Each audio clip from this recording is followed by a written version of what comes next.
আচ্ছা, আমরা শুরু করি, আমাদের তো শেষ করতে হবে। সেটা হচ্ছে আজকে আমরা ওয়েব নিয়ে একটু পড়বো, সিম্পল কয়েকটা জিনিস। আচ্ছা, ওয়েব অ্যাকচুয়ালি কি? ওয়েব বা তরঙ্গ বলতে আমরা ফিজিক্সে যেটা বুঝি সেটা হচ্ছে এক ধরনের ডিস্টারবেন্স বা এক ধরনের অসিলেশন তৈরি হইলো কোনো একটা কোয়ান্টিটির, এবং তখন যেটা হয় যে স্পেস দিয়ে এনার্জি ট্রান্সফার হয়।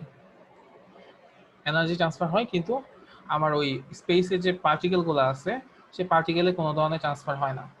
যদি এরকম কোনো কিছু হয় যে কোনো একটা ডিস্টারবেন্স বা অসিলেশন তৈরি হয়ে একটা ফিজিক্যাল কোয়ান্টিটির ডিস্টারবেন্স বা অসিলেশনের মাধ্যমে আমি এক জায়গা থেকে আরেক জায়গায় এনার্জি ট্রান্সফার করলাম, কিন্তু মানে আমি কোনো ধরনের পার্টিকেলের পার্মানেন্ট ডিসপ্লেসমেন্ট করলাম না, বা পার্টিকেলগুলো যেখানে আছে সেখানেই থাকলো একটা মিডিয়ামে। তো এইরকম যে আন্দোলন বা এইরকম অসিলেশনকে বলা হয় ওয়েভ বা তরঙ্গ। তো এই ওয়েভগুলা নর্মালি দুই ধরনের হয়, একটাকে বলা হয় মেকানিক্যাল ওয়েভ, আরেকটা বলা হয় electromagnetic wave. Mechanical wave Bangla কি? যান্ত্রিক তরঙ্গ। আর ইলেকট্রোম্যাগনেটিক ওয়েভ মানে হচ্ছে তাড়িত চুম্বক তরঙ্গ। তো এই দুইটার মধ্যে বেসিক্যালি পার্থক্য কি? মেইন পার্থক্যটা হচ্ছে কি, মেকানিক্যাল ওয়েভ হচ্ছে এমন ওয়েভ যেটা হওয়ার জন্য যেখানে একটা মিডিয়াম অবশ্যই লাগবে, মানে এই ওয়েভের তৈরি হওয়ার জন্য অবশ্যই একটা মিডিয়াম লাগবে, বা এই ওয়েভ কোনো জায়গায় ট্রাভেল করার জন্য অবশ্যই বা একটা মিডিয়াম লাগবে। আর ইলেকট্রোম্যাগনেটিক ওয়েভ হচ্ছে এমন ধরনের ওয়েভ যে ওয়েভের জন্য কোনো মিডিয়াম দরকার নাই, কিন্তু যদি কোনো মিডিয়াম থাকে তাহলে এই ওয়েভের কোনো সমস্যাও হয় না। মানে এই ওয়েভের জন্য মিডিয়াম কোনো জরুরি কিছু না, কিন্তু মিডিয়াম থাকলেও কোনো সমস্যা নেই। সো ওয়েভ হচ্ছে এক ধরনের আন্দোলন, যে আন্দোলনের মধ্যে কি হয়, শক্তি ট্রান্সফার হয় কিন্তু কোনো ধরনের পার্টিকেলের ট্রান্সফরমেশন হয় না। তো এবং সেই ওয়েভগুলো হচ্ছে দুই ধরনের। এক ধরনের ওয়েভের মধ্যে মেটাল আমাদের মিডিয়াম দরকার হবে, আরেক ধরনের ওয়েভের মধ্যে কোনো মিডিয়াম দরকার হবে না।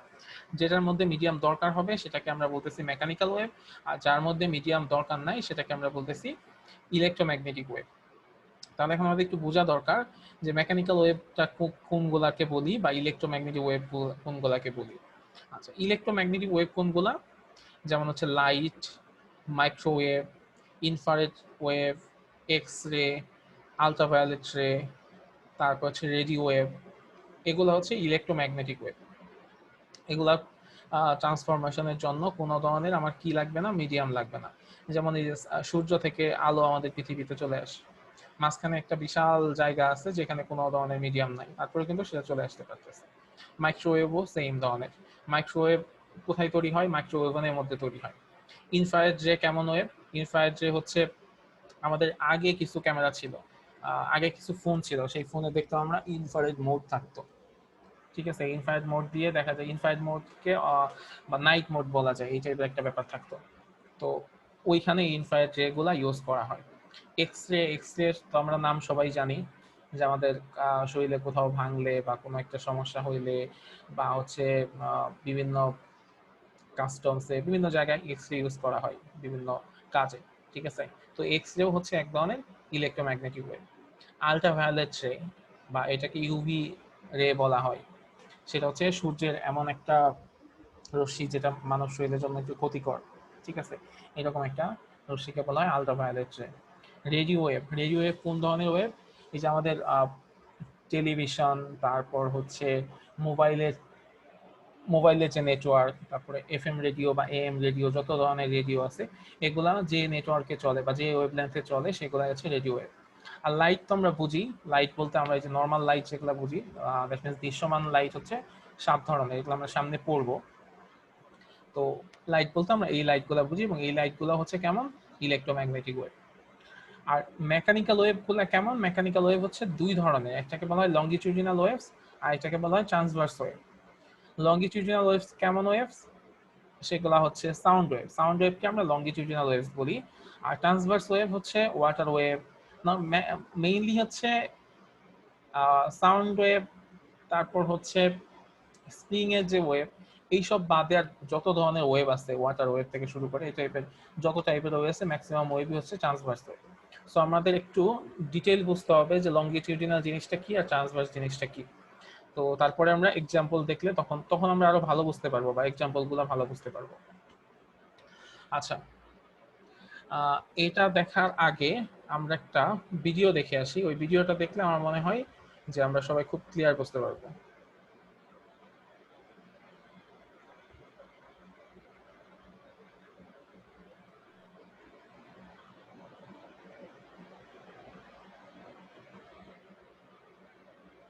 Transmission of sound. Every sound is produced. আচ্ছা, এখানে সাউন্ড ওয়েভ হিসেবে ব্যাপারটা দেখানো হয়েছে, একটু, হ্যাঁ সাউন্ড ওয়েভ হিসেবে ব্যাপারটা দেখানো হয়েছে। তারপর আমরা দেখি কোনো সমস্যা নেই। আচ্ছা, আমরা কি সাউন্ডটা শুনতে পাচ্ছি? হ্যাঁ, আর একটু বাড়ালে ভালো হয়। সাউন্ড কমানো আছে, ভিএলসি তে সাউন্ড কমানো আছে। Every sound is produced by a vibration. Vibration is the back and forth movement of an object. As you speak, vibrations are produced by the vocal cords in the throat. You can hear only when the sound energy reaches your ears. But how does sound energy travel? Wonder how that works? এখন ঠিক আছে sir. Let's go across to Dr. Zook.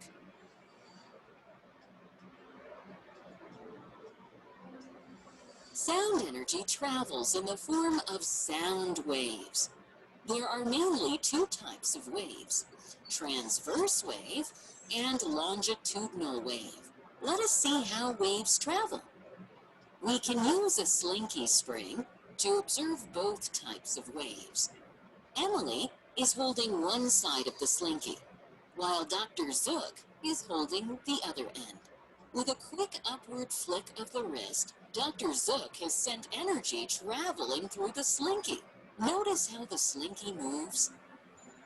This is a transverse wave. In a transverse wave, the particles vibrate at a right angle to the direction of the wave. The wave traveled from Dr. Zook to Emily and back. Now let's see what a longitudinal wave looks like. Emily is holding one end of the slinky, while Dr. Zook is pulling its other end towards himself, and then pushing it towards Emily. Watch closely, and you will notice that some of the coils crowd close together, and then slowly move farther apart. This is because the vibrations are parallel to the direction of the wave. If the wave moves from right to left, then the particles also vibrate from right to left. This is a longitudinal wave. Sound waves are longitudinal waves. These waves travel at different speeds in different mediums. The medium could be a solid, liquid, or gas. Now let's see how this works.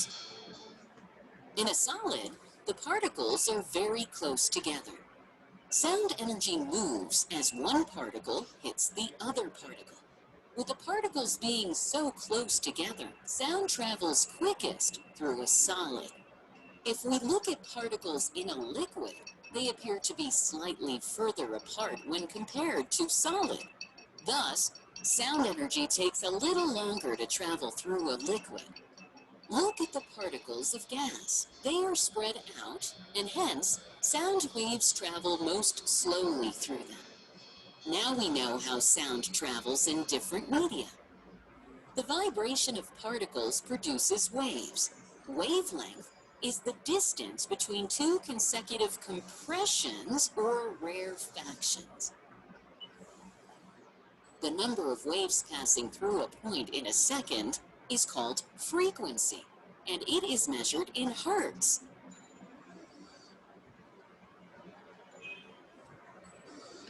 Sound waves travel in all directions.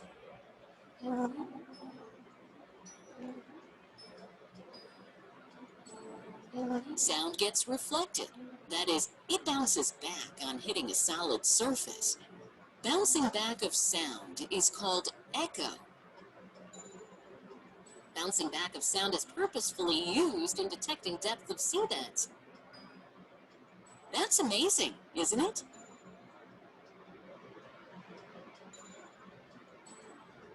Summary. Every sound is produced by a vibration. Vibrations are produced by our vocal cords when we speak. There are two types of waves, transverse wave and longitudinal wave. In a transverse wave, the particles vibrate at a right angle to the direction of the wave. In a longitudinal wave, vibrations are parallel to the direction of the wave. Sound waves are longitudinal waves. Sound travels quickest through a solid. Wavelength is the distance between two consecutive compressions or rarefactions. The number of waves passing through a point in a second is called frequency, and it is measured in hertz.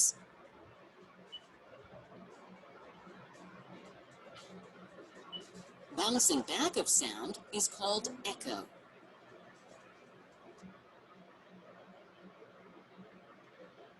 আচ্ছা, আমরা কি বুঝতে পারছি ব্যাপারটা?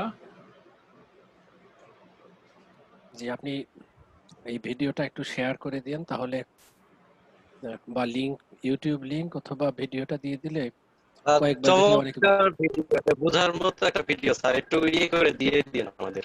হ্যাঁ হ্যাঁ, আমি আছে লিংকটা দিয়ে দিব, সমস্যা নেই। লিংকটা আমি ফেসবুকে দিয়ে গুগল ক্লাসরুমে দিয়ে দিব।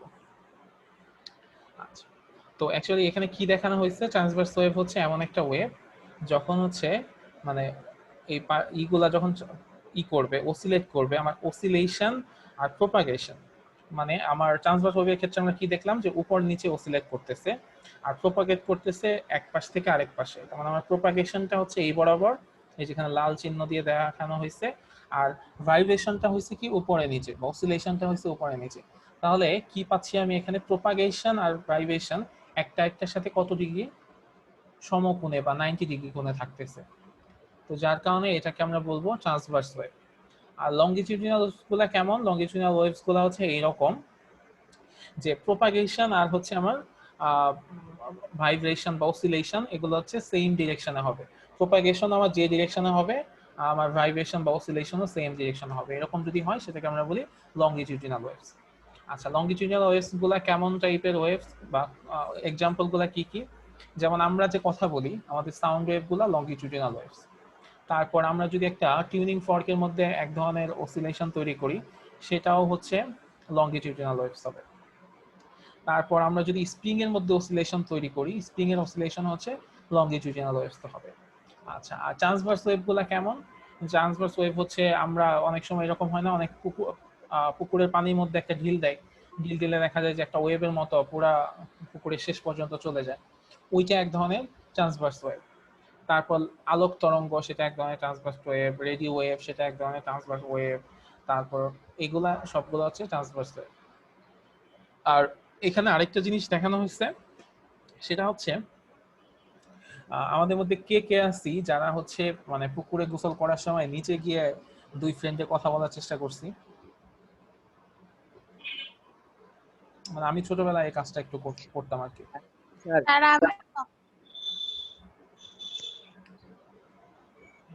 আচ্ছা, তো আমি যেটা করার চেষ্টা করতাম যে ওই আর কি ফ্রেন্ডরা গোসল করতাম, তখন দুইজনে ডুব দিতাম, ডুব দিয়ে একটু কথা বলার চেষ্টা করতাম। আচ্ছা, তো তখন কথাগুলো একটু জোরে শোনা যায়। কেন এই জিনিসটা? আমাদের এই যে শব্দের যে বেগ, শব্দের বেগটা হচ্ছে আমরা যে মাধ্যমে কথা বলি, বায়ু মাধ্যমে, এই মাধ্যমে সেটা হচ্ছে সর্বনিম্ন। আর এর চেয়ে বেশি কি, মানে যদি আমাদের কোনো মিডিয়াম না মুখে থাকে। পানি যেত না? হ্যাঁ হ্যাঁ, মুখে পানি যেত না, আপনার পানির নিচে যে কথা বলতেন? পানির নিচে গিয়ে বলছে। আচ্ছা, তো ব্যাপারটা কি যে বায়ু মাধ্যমে শব্দের যে বেগ, মানে আমাদের যদি কোনো মাধ্যম না থাকে তাহলে শব্দের বেগ হচ্ছে 0। আর যদি, যেহেতু এটা একটা মেকানিক্যাল ওয়েভ, আর যদি আমরা এই নর্মাল এয়ার বা বায়ু মাধ্যমে কথা বলি তাহলে শব্দের বেগ হচ্ছে 332 মিটার পার সেকেন্ড। এটা হচ্ছে তাপমাত্রা, জেনারেল তাপমাত্রা। তাপমাত্রা বৃদ্ধির সাথে সাথে এই ভেলোসিটিটা বাড়ে। আমরা যদি লিকুইড একটা মিডিয়ামে যাই, মানে পানির মধ্যে যাই, সেখানে গিয়ে যদি শব্দ তৈরি করা হয়, সেই শব্দ আরো দ্রুত যাবে।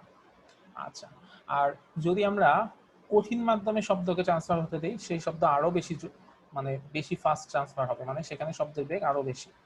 এই কারণে দেখা যায় যে অনেক সময় আমরা ছোটবেলায় একটা খেলা খেলতাম যে একটা তার দিয়ে দুই পাশে হচ্ছে দুইটা ম্যাচের বক্স বা কিছু একটা বা কোনো একটা বাটি টাইপের কিছু দিয়ে একজনের মুখে দিতাম আর একজনের কানে দিয়ে কথা বলার চেষ্টা করতাম।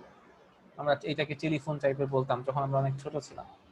তো ওই কথাগুলো কিন্তু আসলে একটু একটু শোনা যায়, যদি ওখানে তেমন কোনো কিছু হয় না, তেমন খুব বেশি কিছু হওয়ার কথা না, কিন্তু তারপরেও ওই কথা কিন্তু সত্যিই শোনা যায়। কারণ আমি যে মাঝখানে যে একটা দিছি, যদি আমরা একটা মেটাল টাইপের কিছু মেটালের কোনো একটা তার দিই, তাহলে সেখান দিয়ে কিন্তু সাউন্ড পাস করবে ঠিক টেলিফোনের মতোই। ঠিক আছে। সো আর এখানে আরেকটা জিনিস দেখানো হয়েছে, সেটা হচ্ছে যদি আমরা কোনো একটা জায়গায় গিয়ে একটা সাউন্ড তৈরি করি এবং সেই সাউন্ডটা সামনে কোনো একটা দেয়ালে গিয়ে ধাক্কা খেয়ে আবার ফেরত আসে, এটাকে বলা হয় প্রতিধ্বনি বা একো। তো এটার মাধ্যমে কি করা হয়, এটার মাধ্যমে হচ্ছে সমুদ্রের গভীরতা বের করা যায়, যে একটা সমুদ্র কতটুকু গভীর সেটা বের করা যায়। আমরা যে একটা সাউন্ড তৈরি করি, সেই সাউন্ডটা কি করবে, সমুদ্রের নিচে গিয়ে বাধা পেয়ে আবার সেটা উপরে ব্যাক করে আসবে। তো এখান থেকে আমরা মানে একবার নিচে যাবে আবার উপরে আসবে, তার মানে ডাবল ডিস্টেন্স অতিক্রম করতেছে। আমরা যদি দেখতে পারি যে কত সময় আমি কখন সাউন্ডটা তৈরি করছি আর কখন আবার সেটা ব্যাক করে আসছে, সেই টাইমটা থেকে আমরা ওখানকার ডিস্টেন্সটা বের করে নিয়ে আসতে পারবো, যেহেতু আমরা শব্দের বেগ পানিতে কত সেটা জানি। সো এই ব্যাপারগুলো আমরা একটু বুঝতে পারছি সবাই। একটু একটু বুঝতেছি। আচ্ছা, একটু একটু বুঝতেছি। এই যে মাতিন চাকমা, তুমি কি বুঝতে পারতেছো?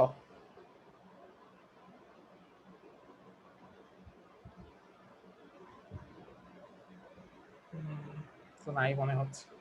আচ্ছা ঠিক আছে, তো আমরা ওয়েবটা এই পর্যন্তই রাখবো।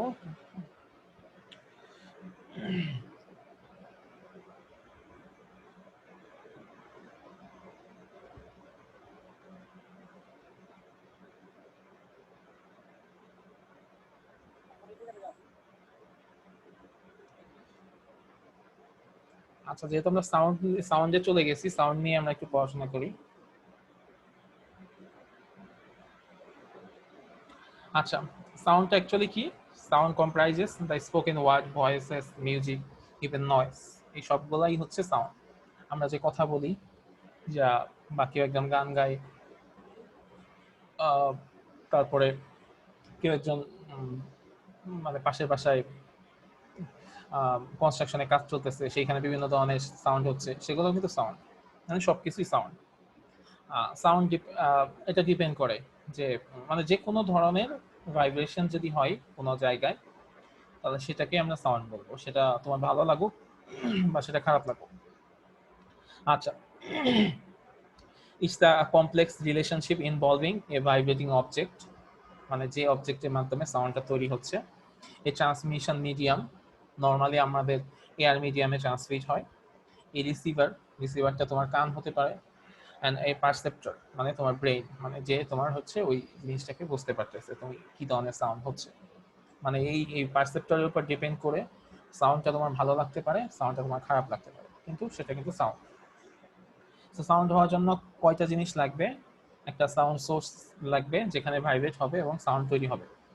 একটা ট্রান্সমিশন মিডিয়াম লাগবে, যদি ট্রান্সমিশন মিডিয়াম থাকে তাহলে কিন্তু সেই সাউন্ডটা ট্রান্সমিট করবে, আদারওয়াইজ ট্রান্সমিট করবে না। আচ্ছা, একটা রিসিভার লাগবে যে সাউন্ডটাকে রিসিভ করবে, আর একটা পারসেপ্টর লাগবে। আচ্ছা, আমাদের যে সাইকেল আছে, সাইকেলের যে বেল বাজে, সেই বেলটা ধরো বাজা শুরু হইলো, এর মধ্যে তুমি যদি বেলের উপর হাত দাও তাহলে কি হয়ে যায়? বন্ধ হয়ে যায়, তাই না? বন্ধ হয়ে যায় কেন? কারণ হচ্ছে ওইটা ভাইব্রেট করতেছিল, আমি হাত দেওয়ার কারণে ভাইব্রেশনটা থেমে গেছে, যার কারণে আর কোনো সাউন্ড হচ্ছে না। সো সাউন্ড হইতে হইলে অবশ্যই কোনো কিছু ভাইব্রেট হওয়া লাগবে। আচ্ছা, পাওয়ার অফ সাউন্ড, এই জিনিসটা হচ্ছে কি, সাউন্ডের প্রেসার মেজার করা হয় একটা একক দ্বারা, সেটাকে আমরা বলি ডেসিবেল। ঠিক আছে, সাউন্ডের এককটা হচ্ছে ডেসিবেল। ডেসিবেল এককে আমরা নর্মালি সাউন্ডটাকে মেজার করি, যে সাউন্ড এখানে এত ডেসিবেল, এখানে এত ডেসিবেল, এরকম করে মেজার করি আর কি। Sound waves are known as wave forms, এটা অন্য পার্সপেক্টিভে লিখছে।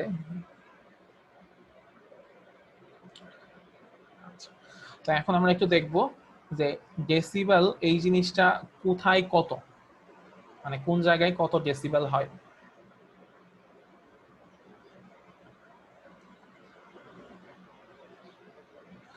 যেমন রকেট লঞ্চিং যখন হবে সেখানে অলমোস্ট 180 ডেসিবেল শব্দ উৎপন্ন হয়। জেট ইঞ্জিন সেখানে 140, থান্ডার ক্ল্যাপ বা এয়ার রেইড এখানে হয় 130, jet take off 120, rock concert এখানে হবে 110, তারপর সাবওয়ে চেন 100, হেভি ট্রাক যদি যায় বা সিটি ট্রাফিক সেখানে হয় অলমোস্ট 90, অ্যালার্ম ক্লক যদি 1 মিটার দূরত্বে থাকে তাহলে 80 ডেসিবেল শব্দ উৎপন্ন হয়। হেয়ার ড্রায়ারে 80 ডেসিবেল শব্দ উৎপন্ন হয়। এরকম করে জিনিসটা কমতে থাকে। নর্মাল আমাদের লিভিং রুমে বা কোয়াইট একটা অফিসের মধ্যে সাউন্ডের লেভেলটা থাকে 40 ডেসিবেল।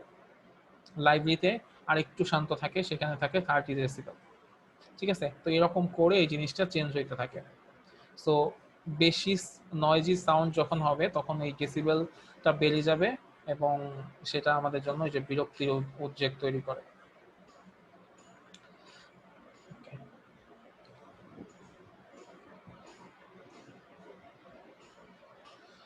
আচ্ছা, তো এই যে সাউন্ড, যে বিভিন্ন ধরনের সাউন্ড তৈরি হয়, মানে এক এক ধরনের সাউন্ড আমাদের এক এক রকম লাগে।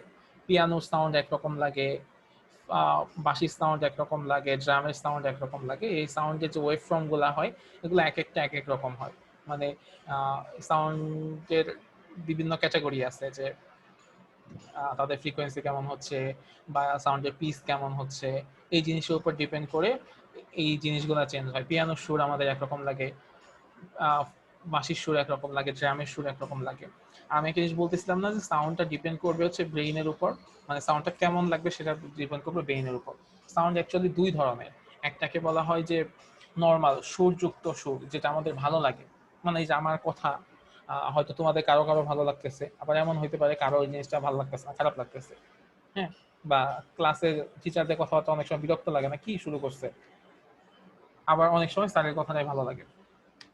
তারপর ধরো তোমাদের কারো রক মিউজিক ভালো লাগে, আবার কারো মনে হয় প্যান প্যানানি চিল্লা চিল্লি এটা কি ভালো লাগার কি আছে। কারো হয়তো ক্লাসিক মিউজিক ভালো লাগে, আর কারো মনে হয় ক্লাসিক মিউজিক ঘুমাইতেছি আমি, মানে আমি কি ঘুমাইতে আসছি নাকি। ঠিক আছে, তো সাউন্ড সবসময় ডিপেন্ড করে ইসের উপর, মানে তুমি কিভাবে সাউন্ডটাকে নিচ্ছ তার উপর। তো সাউন্ডকে নর্মালি দুই ভাগে ভাগ করা যায়, একটাকে বলা হয় সুরযুক্ত শব্দ, আর একটা বলা হয় সুর বর্জিত শব্দ। মানে যেটা তোমার কাছে সুন্দর লাগে সেটা হচ্ছে সুরযুক্ত শব্দ, আর যেটা তোমার কাছে বিরক্তিকর লাগে সেটা হচ্ছে সুর বর্জিত শব্দ।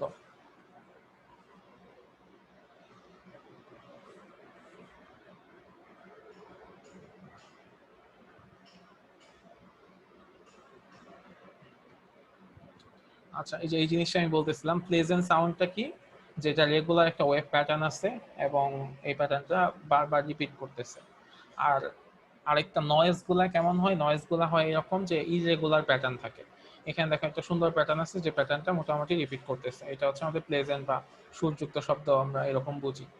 আর নয়েজ গুলা কিভাবে হবে, নয়েজ গুলা হচ্ছে এরকম উল্টাপাল্টা প্যাটার্ন তৈরি হবে, সেটা আমাদের কাছে ইরেগুলার হবে, যার কারণে সেটা আমাদের ভালো লাগে না। তারপরেও এটা সব ডিপেন্ড করে কার উপর, মনের উপর, যে আমার সেটা ভালো লাগবে কি লাগবে না।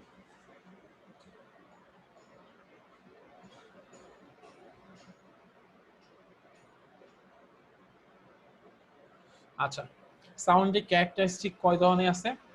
সাউন্ডের ক্যারেক্টারিস্টিক অনেক সময় দুইটা বলা হয়, অনেক সময় তিনটা বলা হয়।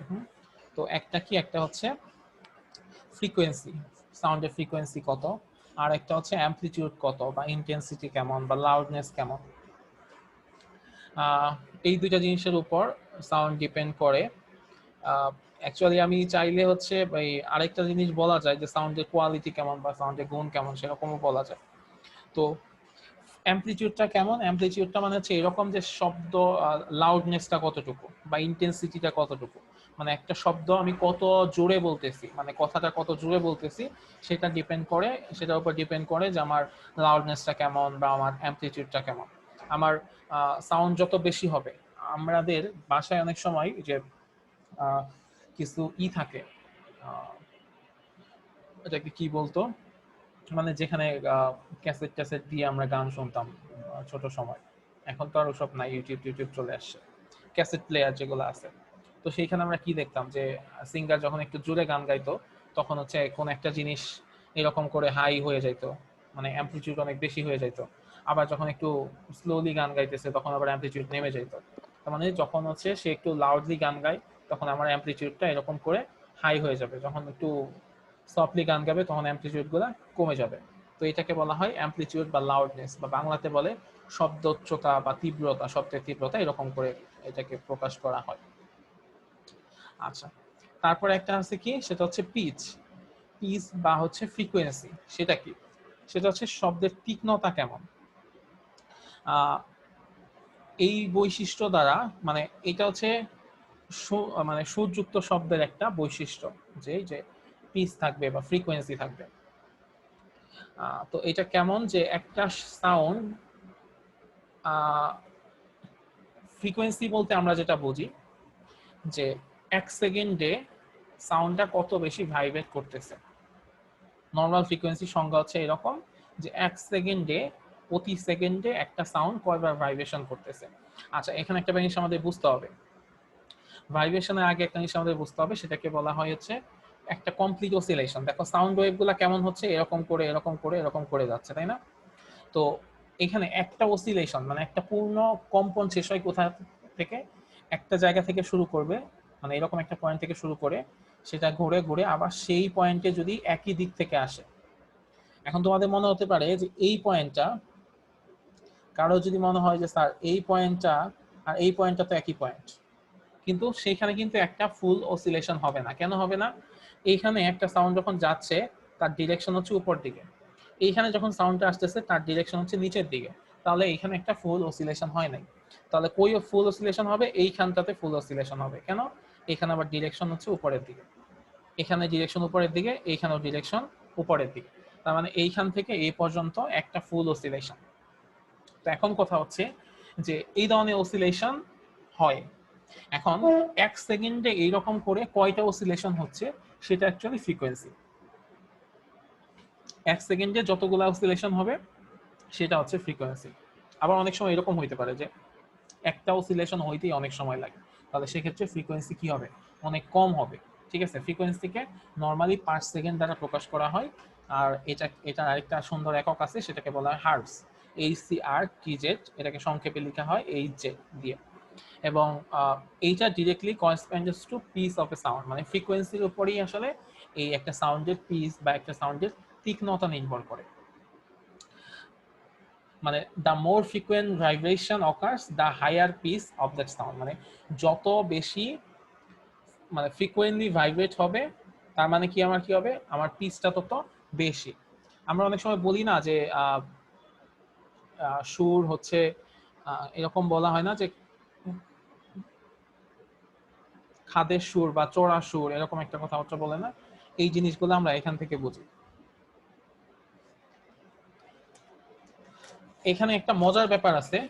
মজার ব্যাপারটা কি, যে এই আমাদের মানে ছেলেদের কথা একরকম, মেয়েদের কথা আরেক রকম। এই জিনিসটা আসলে কেন হয়? এই জিনিসটা হয় ফ্রিকোয়েন্সির কারণে।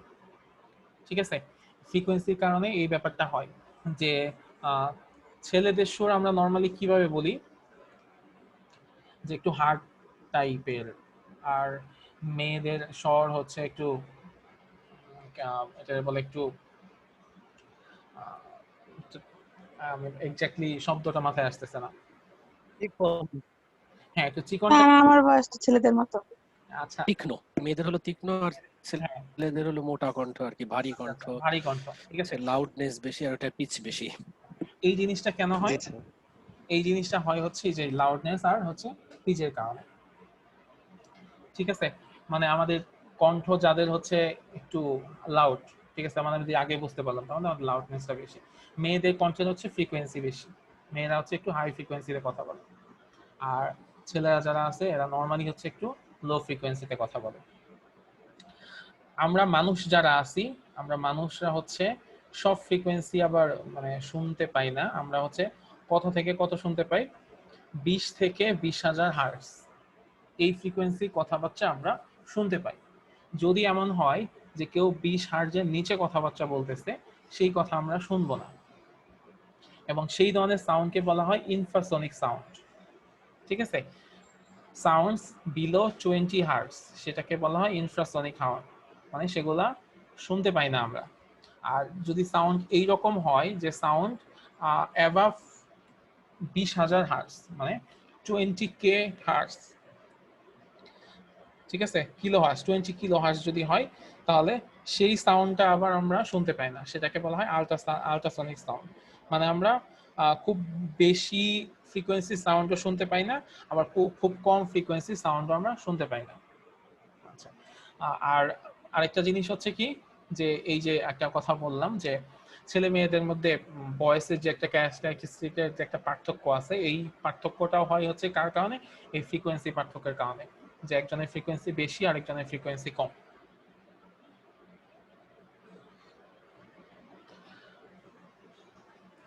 আচ্ছা, অ্যামপ্লিটিউডটা কেমন? অ্যামপ্লিটিউড হচ্ছে, আমি একটু আগেই বললাম যে অ্যামপ্লিটিউড নরমাল সংজ্ঞা হচ্ছে কেমন, যে একটা ওয়েভ যখন ট্রাভেল করে এই ইকুইলিব্রিয়াম অবস্থা থেকে, ইকুইলিব্রিয়াম পজিশন থেকে সেই ওয়েভের ম্যাক্সিমাম ডিসপ্লেসমেন্ট কত, সেটাকে আমরা আসলে অ্যামপ্লিটিউড বলি। এবং সেটা দুই দিকেই হতে পারে, এটা উপরের দিকেও হতে পারে, নিচের দিকেও হতে পারে, যে কোনো দিকে তার যে ম্যাক্সিমাম ডিসপ্লেসমেন্ট সেটাকে আমরা বলি অ্যামপ্লিটিউড বা বিস্তার। সো একটা সাউন্ড যত বেশি লাউডার হবে, মানে যত বেশি অ্যামপ্লিটিউড বেশি হবে, তার মানে ওই সাউন্ডের এনার্জি তত বেশি। ঠিক আছে, তার মানে কি লাউড সাউন্ড, মানে আমরা লাউড সাউন্ডে যারা কথা বলে তার মানে তাদের কথার অ্যামপ্লিটিউড হচ্ছে অনেক বেশি লাউড। আর কোয়াইট সাউন্ডে যারা কথা বলবে তাদের কথার অ্যামপ্লিটিউড হচ্ছে একটু কোয়াইট টাইপের হবে। কিন্তু একটা জিনিস একটু খেয়াল করো, সেটা হচ্ছে আমরা কি দেখতে পাইলাম, যে ছেলেদের কণ্ঠ হচ্ছে লাউড, তার মানে কি ছেলেদের হচ্ছে অ্যামপ্লিটিউড গুলো অনেক বড়। ঠিক আছে, আর মেয়েদের হচ্ছে কি, মেয়েদের হচ্ছে ফ্রিকোয়েন্সি বেশি। ফ্রিকোয়েন্সি বেশি মানে কি, এই যে এখানে দেখো, এখান থেকে এই পর্যন্ত হচ্ছে একটা ফ্রিকোয়েন্সি, মানে আমি ফ্রিকোয়েন্সি মানে হচ্ছে 1 সেকেন্ডে আমার কতগুলা অসিলেশন হচ্ছে। ঠিক আছে, এখান থেকে এই পর্যন্ত একটা অসিলেশন হয়েছে, তো আমি যদি ধরে নেই যে এখান থেকে এই পর্যন্ত হচ্ছে 1 সেকেন্ড, মানে এখান থেকে এই পর্যন্ত ট্রাভেল হইতে 1 সেকেন্ড লাগে, তাহলে আমাকে কেউ একজন বলো যে আমি ধরলাম যে এখান থেকে এই পর্যন্ত যাইতে 1 সেকেন্ড লাগে, আর এখান থেকেও এই পর্যন্ত যাইতে 1 সেকেন্ড লাগে, তাহলে সেক্ষেত্রে এটার ফ্রিকোয়েন্সি বেশি না এটার ফ্রিকোয়েন্সি বেশি? ফ্রিকোয়েন্সি মানে কি, যে 1 সেকেন্ডে আমার কতগুলা কমপ্লিট ভাইব্রেশন হয়েছে, সেটা হচ্ছে ফ্রিকোয়েন্সি। আমাকে তাহলে একটু বলতে হবে যে ফ্রিকোয়েন্সি এখানে বেশি না ফ্রিকোয়েন্সি এখানে বেশি। আমি হচ্ছে একজনের নাম বলে দেই, সে হচ্ছে কোশ্চেনে অ্যান্সারটা দিবে। সেটা হচ্ছে আফসারি জাহান নিশি। জি স্যার। এখন আমাকে বলো, এই যে বাম পাশেরটা ফ্রিকোয়েন্সি বেশি না ডান পাশেরটা ফ্রিকোয়েন্সি বেশি, মানে তুমি কোন ভাবে কথা বলো? স্যার বাম পাশেরটা। এটা? জি স্যার। আচ্ছা আচ্ছা, আরেকজন জুবাইর রহমান।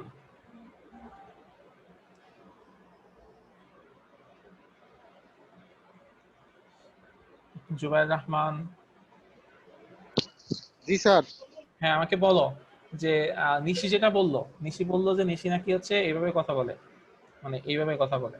তোমার কি মনে হয় নিশি এভাবে কথা বলে না এইভাবে কথা বলে? মানে নিশি কথা তো আমরা শুনলাম যে মেয়েদের কণ্ঠে ফ্রিকোয়েন্সি বেশি। আমার নেটের প্রবলেমের কারণে স্যার আমি ও, তুমি শুনতেই পাচ্ছ নাই? হ্যালো। আচ্ছা, মুন্না বলো, মুন্না। জি স্যার। হ্যাঁ, মুন্না বলো, ফ্রিকোয়েন্সি বেশি কোথায়? ফ্রিকোয়েন্সি স্যার হাই পিচ এখানে স্যার। হাই পিচ যেখানে ওখানে হচ্ছে ফ্রিকোয়েন্সি বেশি। হ্যাঁ, ফ্রিকোয়েন্সি বেশি, জি স্যার। আচ্ছা, হ্যাঁ, ব্যাপারটা হচ্ছে এখানে বেশি। দেখো এখানে, এইখান থেকে এই পর্যন্ত আমার ভাইব্রেশন হচ্ছে একটা, আর এখানে এখান থেকে এতটুকু ডিস্টেন্সে ভাইব্রেশন হচ্ছে কয়টা? একটা, দুইটা, তিনটা, চারটা। তার মানে এখানে আমার 4 হার্টজ, আর এখানে হবে আমার 1 হার্টজ। তার মানে এই পাশে আমার, তার মানে হচ্ছে আমাদের মেয়েদের যে কথা, সেই কথাগুলো আছে এরকম এরকম এরকম এরকম। আর ছেলেদের কথাগুলো কেমন? তাহলে মেয়েদেরটা হাই। মেয়েদের ফ্রিকোয়েন্সি হাই, হ্যাঁ। আর ছেলেদের হচ্ছে অ্যামপ্লিটিউড হাই, মানে ছেলেদের জিনিসটা হচ্ছে, আমি যদি ছবি এঁকে দেখাই, তো ছেলেদের কথা হচ্ছে এরকম, মানে এক একটা কথা বলে এরকম বড় বড়। ঠিক আছে? মানে স্যার সোজা সোজা কথা বলে আর মেয়েদের কথা হচ্ছে এরকম। স্যার, এই জন্যই বলে মেয়েরা পেঁচে কথা বলে। আচ্ছা, কথা বলে। স্যার এই পড়াটা করে তো আরো ফসাই দিলেন আমাদের। না না না, ব্যাপারটা কেন কি না, ন্যাচারাল যে ঘটনা আমি সেটা ব্যাখ্যা করলাম। আমরা পেঁচে কথা বলি, ওরা সোজা কথা বলে। ঠিক আছে, মানে ওদের অ্যামপ্লিটিউডটা বেশি আর ওদের হচ্ছে ফ্রিকোয়েন্সিটা বেশি। কিন্তু স্যার জোরে কথা বললে সবার মন পরিষ্কার হয়। তাই নাকি? আমি জানি না ব্যাপারটা। আচ্ছা, সো লাউডলি কথা বলার সাথে অ্যামপ্লিটিউডের সম্পর্ক আর ফ্রিকোয়েন্সির সম্পর্ক হচ্ছে আমার ভাইব্রেশন প্রতি সেকেন্ডে কতটুকু হচ্ছে সেটা। এই যে এখানে দেখো জিনিসটা দেখানো হয়েছে, এটা হচ্ছে অ্যামপ্লিটিউড, এখান থেকে এই পর্যন্ত একটা ওয়েভলেন্থ, আবার নতুন আরেকটা সাইকেল শুরু হচ্ছে, এখান থেকে আরেকটা সাইকেল শেষ হবে, এই জিনিসগুলো। ঠিক আছে, তো এই মোটামুটি হচ্ছে সাউন্ড নিয়ে আমাদের ব্যাপারগুলা। এই ব্যাপারগুলো আমরা বুঝতে পারছি কিনা বলো। এখান থেকে তোমাদের ফাইনালে একটা অ্যাসাইনমেন্টে কোশ্চেন আছে, মানে আজকে এই স্লাইড থেকে আমরা যা যা পড়লাম বা এই পিডিএফ থেকে যা যা পড়লাম, এখান থেকে একটা ইসের কোশ্চেন আছে, অ্যাসাইনমেন্টে কোশ্চেন আছে। অ্যাসাইনমেন্ট কবে দিবেন? তাড়াতাড়ি দিয়েন, কারণ হ্যাঁ, আমরা অ্যাসাইনমেন্ট আমার করা হয়ে গেছে, কালকে রাতে আমি অ্যাসাইনমেন্ট করে ফেলছি। তো যেহেতু আমাদের 21 তারিখে পরীক্ষা, তো এর মধ্যে কিন্তু আমাদের আরেকটা ক্লাস টেস্ট নিতে হবে।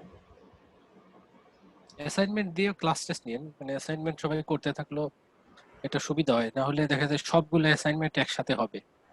আচ্ছা, আমাদের আজকে হচ্ছে গুগল ক্লাসরুমে নোটিশ দিয়ে দিন কোনটা মানে টপিক কোনটা আমরা করতে থাকি, কারণ আমাদের অন্যান্য সাবজেক্টের সবগুলোতেই মনে করেন স্যার এই টাইমটাতেই দিচ্ছে। কিছু পড়ে গেছে, আবার হচ্ছে কিছু ইয়া ছিল, ওই যে অ্যাসাইনমেন্ট ছিল সেগুলাও এখন পড়েছে। তো এই জন্য এখন দিলেই মানে আজকে ক্লাস শেষে রাতে সাবমিট করলে যে টপিকটা, তাইলে আমরা করতে থাকতে পারবো, তাহলে চাপ হবে না, বুঝতে পারছি। আচ্ছা, যেহেতু ঠিক আছে, টাইমও নাই। আমি হচ্ছে একটু আগেই দিয়ে দিব, কারণ আর এবার অ্যাসাইনমেন্ট আমি ছোট করছি, মানে এত বড় করি নাই। অলমোস্ট 4টা কোশ্চেন দিয়েছিলাম, মানে গতবার তো অনেকগুলা কোশ্চেন ছিল, তো এবার এত কিছু দেই নাই, 4টা কোশ্চেন দিয়েছি শুধু।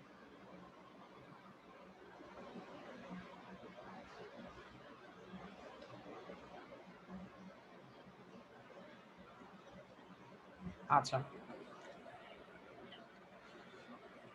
আর আমি কালকে যেটা শুনতে পারলাম যে আমরা চাইলে মনে হয় পরে ক্লাস টেস্টটা কি ভাইবা বা এই টাইপের নিব, নাকি হচ্ছে আমরা সেই গুগল ক্লাসরুমে নিব?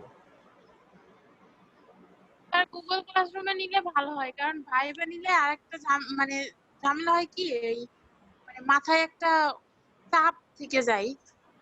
আর সবাই হচ্ছে স্যার গুগল ক্লাসরুমেই নিচ্ছে, এজন্য আবার ওইটা এক্সট্রা একটা চাপের মতো চলে আসবে। এখন সবাই কি বলে সেটা শুনে ডিসিশন নেওয়া ভালো। যেমন গুগল ক্লাসরুমে নিলে যেটা হয় যে আমার কোশ্চেন করতে একটু সময় লাগে, কিন্তু মানে কোশ্চেন ওটা মানে টাইম আবার অল্প সময়ে পরীক্ষা শেষ হয়ে যায়, এটা একটা সুবিধা। তো যদি কারো সমস্যা না থাকে তাইলে হচ্ছে গুগল ক্লাসরুমে নেওয়া যায়। আর আমাদের মোস্ট অফ দি অ্যাসাইনমেন্টের মার্কস হচ্ছে 10 ছিল, তো আমরা একটা অ্যাসাইনমেন্ট নিয়েছিলাম 5-এর, তো বলছিলাম পরে আরেকটা অ্যাসাইনমেন্ট নিব 5 মার্কের। তো ওইটা আমি আর আলাদা করে নিতে যাচ্ছি না, আমি চাচ্ছি যে আগামী যে ক্লাস টেস্ট আছে সেই ক্লাস টেস্টটা আমরা 10 মার্কের না নিয়ে 15 মার্কসের নিব। 10 মার্ক আমাদের ক্লাস টেস্টে যাবে আর বাকি 5 হচ্ছে আমরা অ্যাসাইনমেন্ট হিসেবে নিয়ে দেব।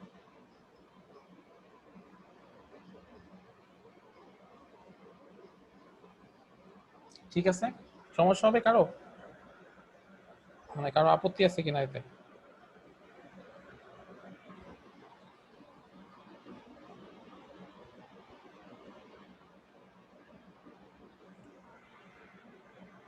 না স্যার।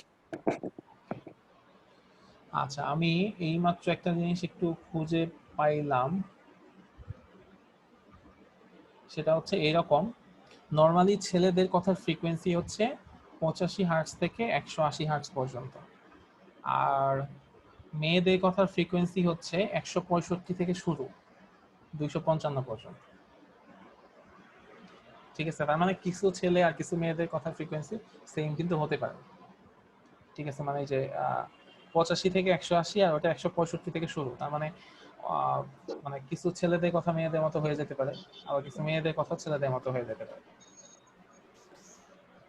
গুড।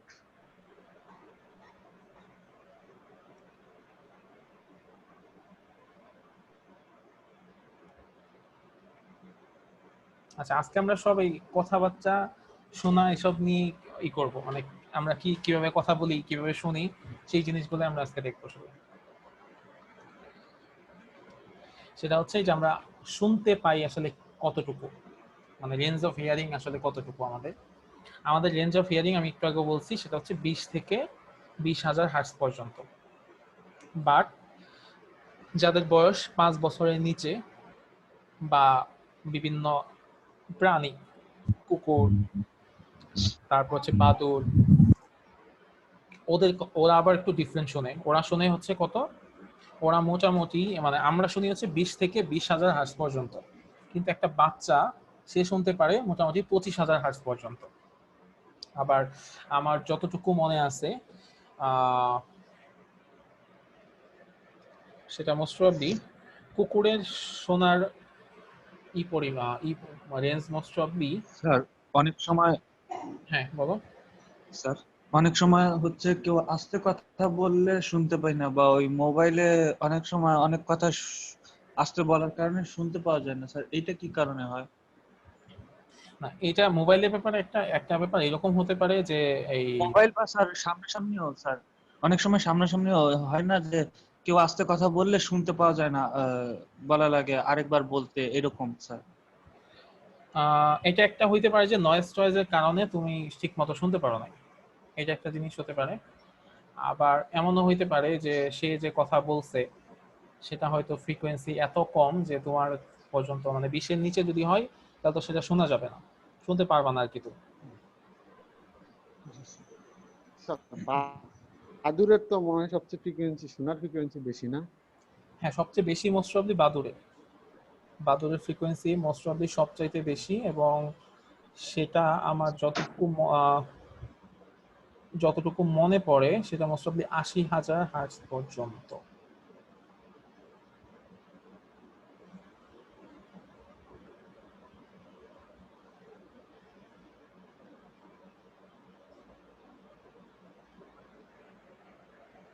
বাদরে বেশি, তারপর হচ্ছে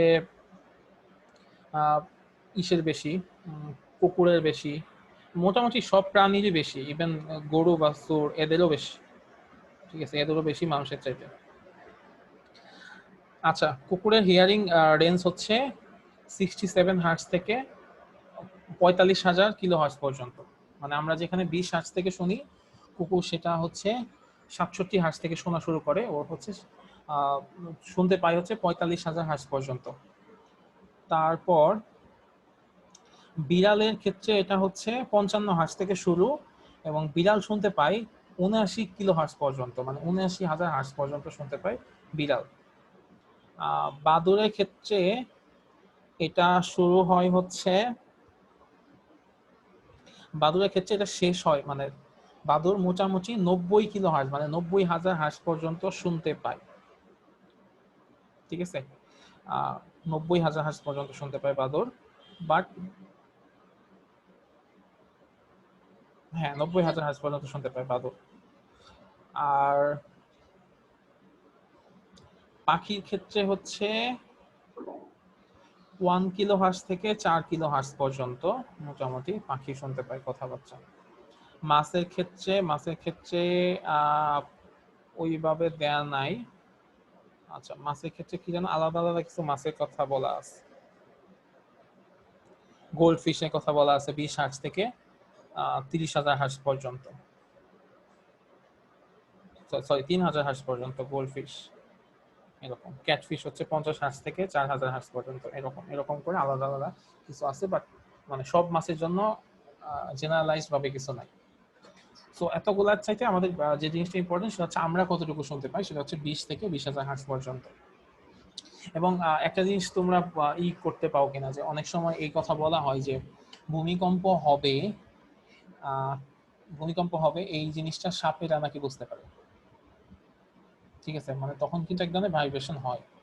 সো ওই ভাইব্রেশনটা হয়তো মানুষ আমরা বুঝতে পারি না, কিন্তু সাপেরা বুঝতে পারে, এবং যার কারণে নাকি ভূমিকম্পের সময় সাপরা হচ্ছে তাদের গর্ত থেকে বের হয়ে আসে। ঠিক আছে, এটা হয়তো আল্লাহর একটাই যে ওদেরকে বাঁচানোর স্যার জন্য। হ্যাঁ হ্যাঁ বলো। যে ভূমিকম্পটা তো আমাদের মানে মাটির তলভাগ থেকে কম্পনটা ওঠে, এই কারণে কি ওরা বুঝতে পারে? ওরা তো মাটির নিচে মানে গর্তে থাকে, এই কারণে কি মানে ওরা বুঝে ফেলে আগে? হ্যাঁ হ্যাঁ, ব্যাপারটা এরকমই হবে হয়তো, যেহেতু ওই কম্পনটা ওরা বুঝতে পায়, বুঝতে পারার কারণে ওরা হচ্ছে চলে আসে। কারণ তারপরে কম্পন আমরা মানে আমার পার্সোনালি একটা জিনিস মনে হয় যে এই যে আমরা মানে মুসলিম যারা তারা একটা জিনিস বলি যে কবরে নাকি আযাব হয়, তো যখন আযাব হয় তখন অনেক সাউন্ড টাউন্ড তৈরি হয়। তো আমার কাছে স্যার হ্যাঁ, তারা বোবা প্রাণী বোবা প্রাণী হচ্ছে বুঝতে পারে, হ্যাঁ ওদের। যাদের বাক শক্তি নাই, মানে কখনো বলতে পারবে না। আচ্ছা আচ্ছা, আমি যেটা বলতেছিলাম যে ওই যে মানে কবরে আযাব সম্পর্কে একটা কথা বলা যায় যে শোনা যায় যে এটা নাকি হচ্ছে নাকি পশু পাখি বা হচ্ছে গরু বা কি বিভিন্ন প্রাণীরা বুঝতে পারে বা শুনতে পারে ওই সাউন্ড গুলো। তো ব্যাপারটা এরকম হতে পারে, মানে এটা কিন্তু লজিক্যাল ব্যাখ্যাও আছে। আমি মানে ওইরকম ব্যাখ্যা দিচ্ছি না, বাট আমি নর্মালি আমার কাছে যেটা মনে হয় যেটা হতে পারে এরকম, যে যেহেতু আমাদের একটা রেঞ্জ আছে, আমাদের রেঞ্জের বাইরে পশু পাখি শুনতে পারে, সো হয়তো ওই সাউন্ড গুলা ওই রেঞ্জের বাইরে, যার কারণে আমরা শুনতে পাই না। তো এরকম কিছু একটা হতে পারে। তো যাই হোক, আহ এরপর আমরা দেখবো ইনফ্রাসাউন্ড আসলে কোনটা। ইনফ্রাসাউন্ড হচ্ছে সেটা সেটা হচ্ছে 20 কিলো হার্জের।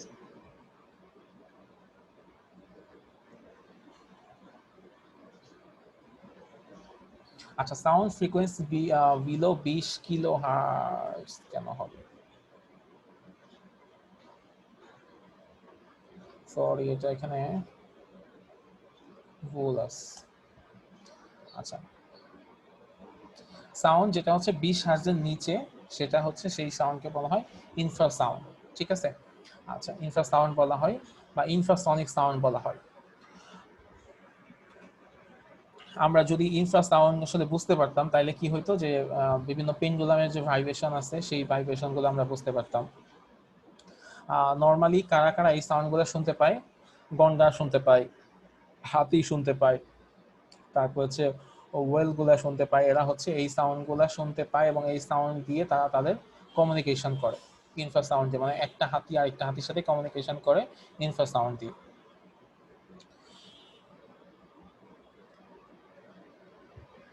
আচ্ছা, এরপর হচ্ছে আর্থকুয়েক। আর্থকুয়েক অ্যাকচুয়ালি যখন হয় তখন লো ফ্রিকোয়েন্সি ইনফ্রাসাউন্ড তৈরি করে অ্যাকচুয়ালি।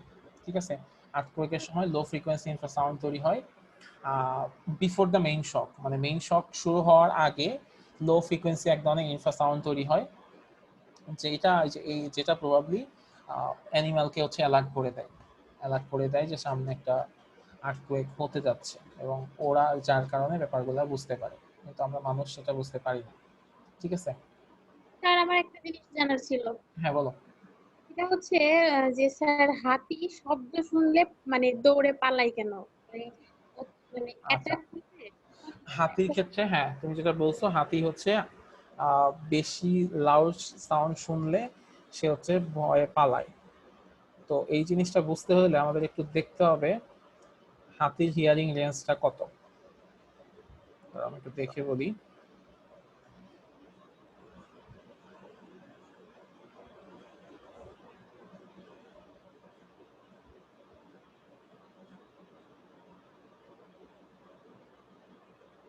আচ্ছা, হাতির হিয়ারিং রেঞ্জ হচ্ছে 12 কিলো হার্টজ।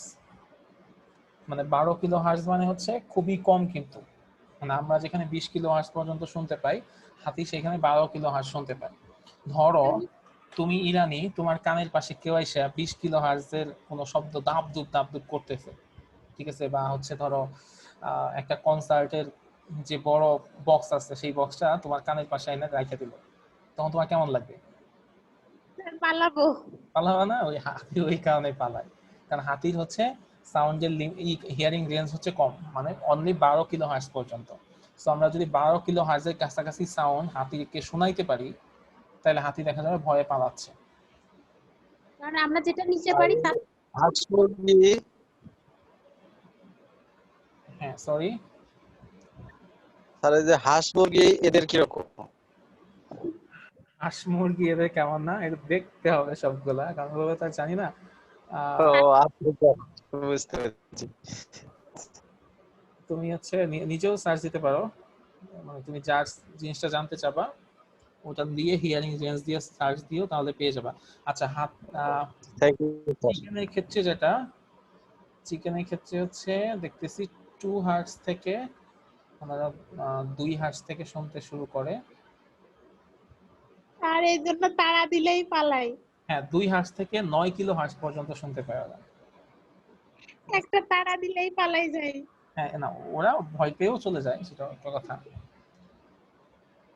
কিন্তু হাতি তো আসলে ভয় পেয়ে যায় না, হাতি হচ্ছে সাউন্ডের কারণে বিরক্ত হয়ে চলে যায়।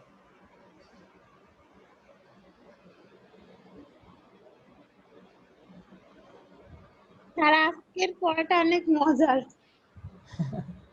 হ্যাঁ, আজকে পড়াটা আসলে মজার।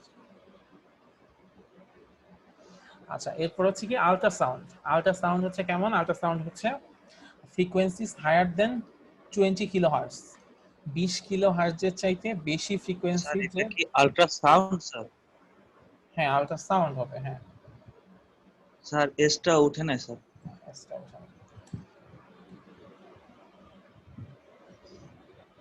স্যার এখানে একটা কথা, অনেক সময় আমাদের ইংলিশের ওয়ার্ডে যা মানে ইয়া থাকে, আহ, মানে ওয়ার্ডের যে সেন্টেন্সটা করা থাকে ওইটার অনেক সময় উচ্চারণটা যা থাকে তা কিন্তু না, উল্টা হয়।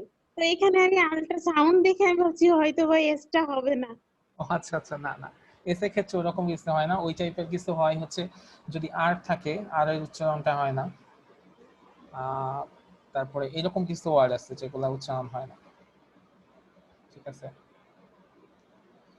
আচ্ছা, আল্ট্রাসাউন্ড তো frequencies higher than 20 kilohertz sir আর আওয়ার্স এই কথাটা তো স্যার এইচ এর উচ্চারণ কিন্তু হয় না স্যার, ওর কথা মনে পড়লো স্যার। হ্যাঁ হ্যাঁ, সব জায়গায় মানে আর এর উচ্চারণ নরমালি হবে না, ঠিক আছে? মানে আমরা আওয়ার্স আমরা স্যার যেরকম এইচ এর করি, উচ্চারণটা হয় না আমরা যেরকম ওখানে, আর এর উচ্চারণ করি, নরমালি আর এর উচ্চারণ হয় না। এরকম আরো কিছু কিছু জিনিস আছে এইচ। যেগুলো উচ্চারণ হয় না।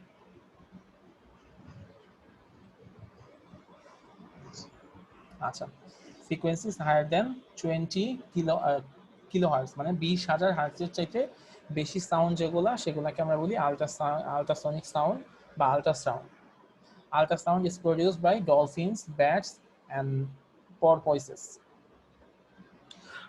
নর্মালি আমরা বাদুড়ের কথা জানি, বাদুড় হচ্ছে কি করে যায়, মানে এই আল্ট্রাসাউন্ড, বাদুড় কিন্তু দেখতে পায় না, ঠিক আছে? বাদুড় হচ্ছে এই আল্ট্রাসাউন্ড তৈরি করে পথ চলে। ও কি করে, একটা সাউন্ড তৈরি করে, সাউন্ড তৈরি করার পরে যদি দেখে যে সামনে, মানে ওই যে আমরা একটু আগে পড়তেছিলাম যে আমরা একটা সাউন্ড তৈরি করলাম, সামনে যদি কোনো জায়গায় বাধা পায় তাহলে সেটা আবার ব্যাক করে চলে আসে, মানে প্রতিধ্বনি করে চলে আসে। তো বাদুড় হচ্ছে এই কাজটাই করে, কোন একটা সাউন্ড তৈরি করে, সামনে যদি যায়, যদি সামনে সেটা চলে যায় আর ব্যাক করে না আসে, তাহলে বাদুড় বুঝতে পারে যে সামনে যাওয়া যাবে, ঠিক আছে? আর যদি এমন হয় যে একটা সাউন্ড তৈরি করছে সামনে, কি অনেক জোরে একটা সাউন্ড তৈরি করছে, সাথে সাথে সেটা ব্যাক করে চলে আসে, তার মানে বাদুড় বুঝতে পারবে সামনে একটা বাধা আছে, তাহলে যাওয়া যাবে না। এই কারণে এবং স্যার মানে আমি শুনছি ওরা যখন উড়ে যায় একটা সাউন্ড হয়। এই যে যাদের বাসায় ছোট লিচু গাছ আছে, ওই লিচু ধরলে ওই সময় যদি রাতে যাওয়া যায় তাহলে তখন দেখা যায় ওরা একটা সাউন্ড করে উড়ে। আর লিচু গাছে যদি একটা কোনো সাউন্ড হয় তাহলে ওখান থেকে ব্যাক করে যায়। এজন্য লিচু গাছে ঘন্টা বাঁধে দেখি। হ্যাঁ, এই জন্য গাছে ঘন্টা বাজে, লিচু গাছ এইসব গাছে ঘন্টা বাজে, হ্যাঁ। তো আরেকটা ব্যাপার কি, যে বাদুড়কে অনেক সময় দেখবা যে দুইটা ইলেকট্রিক তারের মাঝখানে ঝুলে আছে, যেমন এই যে এইভাবে যাওয়ার সময় দুই তারের মাঝখানে আটকে যায়। ওইটা কেন হয়? ওইটা হয় কেন, যখন বাদুড় হচ্ছে ইলেকট্রিক তারের পাশ দিয়ে যায় তখন সাউন্ড তৈরি করে, সাউন্ডটা হয়তো ওই তারের মাঝ দিয়ে চলে যায়, কিন্তু ও তো আর জানে না যে ওখানে তার আছে, কারণ ও তো চোখে দেখতে পায় না। ও যখন যায় তখন হচ্ছে ওর দুই ডানা হচ্ছে দুই তারের মধ্যে লেগে যায়, প্লাস মাইনাসে গিয়ে পরে মানে শক খেয়ে মারা যায়, ঠিক আছে? এই হচ্ছে বাদুড়ের কাহিনী। আর একটা কথা, হুম, জালে বেঁধে যায় কেন স্যার? কি মানে করে কেন? কোনো কোথাও যদি জাল দেওয়া হয় ওই জালটাতে ওরা বেঁধে যায়, তাহলে কি জাল থেকে সাউন্ডটা মানে ওর সাউন্ডটা কি জালে যে বাঁধে না? হ্যাঁ, হইতে পারে, সাউন্ড তো জালে বাঁধার কথা না। মানে সাউন্ড হয়তো পাস করে চলে গেছে, হ্যাঁ। ঠিক আছে। মানে নর্মালি একটা প্রতিধ্বনি কোত্থেকে হয়, যখন সামনে রিজিট কোন একটা জিনিস থাকে, তুমি একটা কথা বলবা, তোমার প্রতিধ্বনি হবে। যেমন আমাদের ম্যাক্সিমাম ছেলেরাই, মেয়েদের কথা আমি জানি না, ম্যাক্সিমাম ছেলেরাই হচ্ছে বাথরুমে গান গায়, ঠিক আছে। কারণ কি ওইখানে গান, 100% রাইট। হ্যাঁ, কারণ হচ্ছে কি ওইখানে গানটা সুন্দর হয়। সুন্দর হয় কি কি জন্য? বেঁধে যায় স্যার, ওই মানে ছোট্ট সমান। ছোট্ট একটা জায়গা, তুমি যে সাউন্ড গান গাও, যেটা হবে যে চারপাশে ইকো টিকো হয়ে একটা সুন্দর পরিবেশ তৈরি হয়ে যায়, ঠিক আছে। আর ছিদ্র জিনিসে হচ্ছে সাউন্ডটা পাস হয়ে যায়। তো ওই সব জায়গাতেই হচ্ছে ইকো তৈরি হয়। আবার দেখবা এরকম যে মিউজিক যেসব ইগুলো আছে, স্টুডিও গুলো আছে, যেখানে হচ্ছে মিউজিক কম্পোজ করা হয় শুরুতে বা গান গাওয়া হয়, ওই রুম গুলো দেখবা যে পুরাটা কাঁচ দিয়ে ঘেরা থাকে এবং ওইখানে বাইরে থেকে কোনো সাউন্ড যায় না, ওইখানকার সাউন্ডও বাইরে যেতে পারে না, এরকম।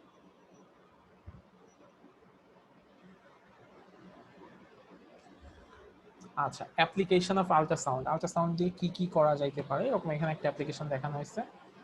যে ধরো তোমার কাছে একটা মেটাল ব্লক আছে, সেই মেটাল ব্লকের মধ্যে কোনো ধরনের ডিফেক্ট আছে কিনা, সেই ডিফেক্ট বের করা যায় হচ্ছে এই আল্ট্রাসাউন্ডের মাধ্যমে। কেমন? যে তুমি ধরো একটা আল্ট্রাসাউন্ড দিলা ওই মেটাল ব্লকের মধ্যে, যদি কোনো টাইপের ডিফেক্ট থাকে, ঠিক আছে, কোনো কোনো ফাটল থাকে বা হচ্ছে কোনো ধরনের ত্রুটি যদি থাকে, খুঁত থাকে, তাহলে কি হবে? তাহলে যেটা হবে যে ধরো আল্ট্রাসাউন্ড দিছ, এই পাশে আল্ট্রাসাউন্ড ডিটেক্টর আছে, ও হচ্ছে কোনো ঝামেলা নাই, মেটাল ব্লকের মধ্যে দিয়ে পাস করে চলে আসে আল্ট্রাসাউন্ড ডিটেক্টরে। এখন যদি এরকম থাকে যে এর মাঝখানে কোনো একটা সমস্যা আছে, মেটাল ব্লকের মাঝখানে কোনো একটা সমস্যা আছে, তখন কি হবে? সাউন্ডটা পাস করবে না, তখন সাউন্ডটা এরকম করে ব্যাক করে উল্টা দিকে চলে আসবে। তার মানে এই ডিটেক্টরের মধ্যে আমি কোনো ধরনের আল্ট্রাসাউন্ড পাচ্ছি না। তো সেখান থেকে আমি বুঝতে পারবো যে এই মেটাল ব্লকটা হচ্ছে আসলে অরিজিনাল না, পিওর না, কিন্তু এটা হচ্ছে পিওর। তো এইভাবে করে আল্ট্রাসাউন্ড দিয়ে বিভিন্ন ধরনের কাজ করা হয় বা এক্সপেরিমেন্ট করানো হয়, এগুলা প্র্যাকটিক্যালি এইসব ইউজ করা হয় অ্যাকচুয়ালি। তারপরে আল্ট্রাসাউন্ড দিয়ে আরো কি কি করা হয়? ইকোকার্ডিওগ্রাফি করা হয়। কার্ডিও শব্দটা যেখানেই থাকবে মানে বুঝবা সেটা হচ্ছে আমাদের হার্টের সাথে সম্পর্কিত। আমার মনে আছে আমাদের হচ্ছে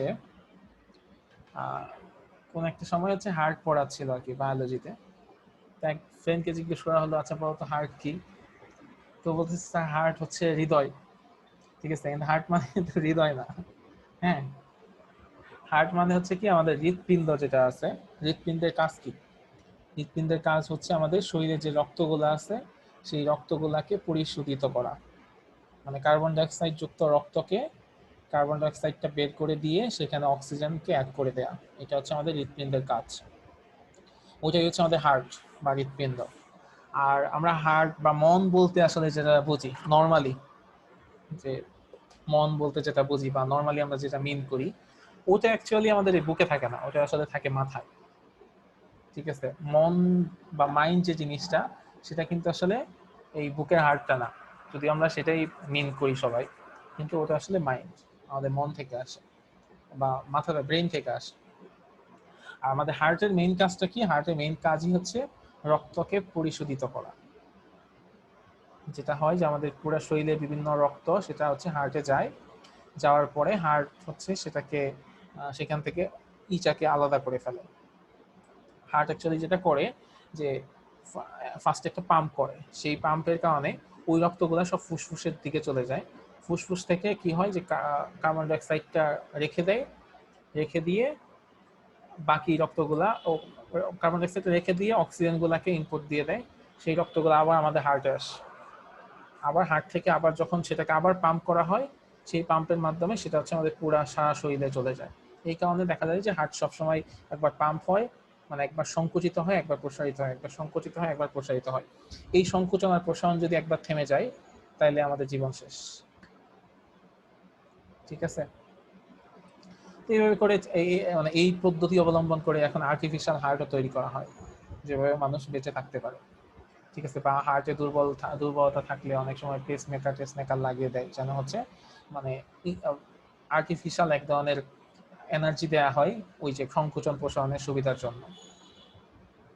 আচ্ছা, সো কার্ডিও জিনিসটা থাকলেই বুঝবা সেখানে হার্টের কোনো সম্পর্ক আছে, যেমন কার্ডিয়াক হসপিটাল মানে কি, সেটা তাহলে হার্টের হসপিটাল।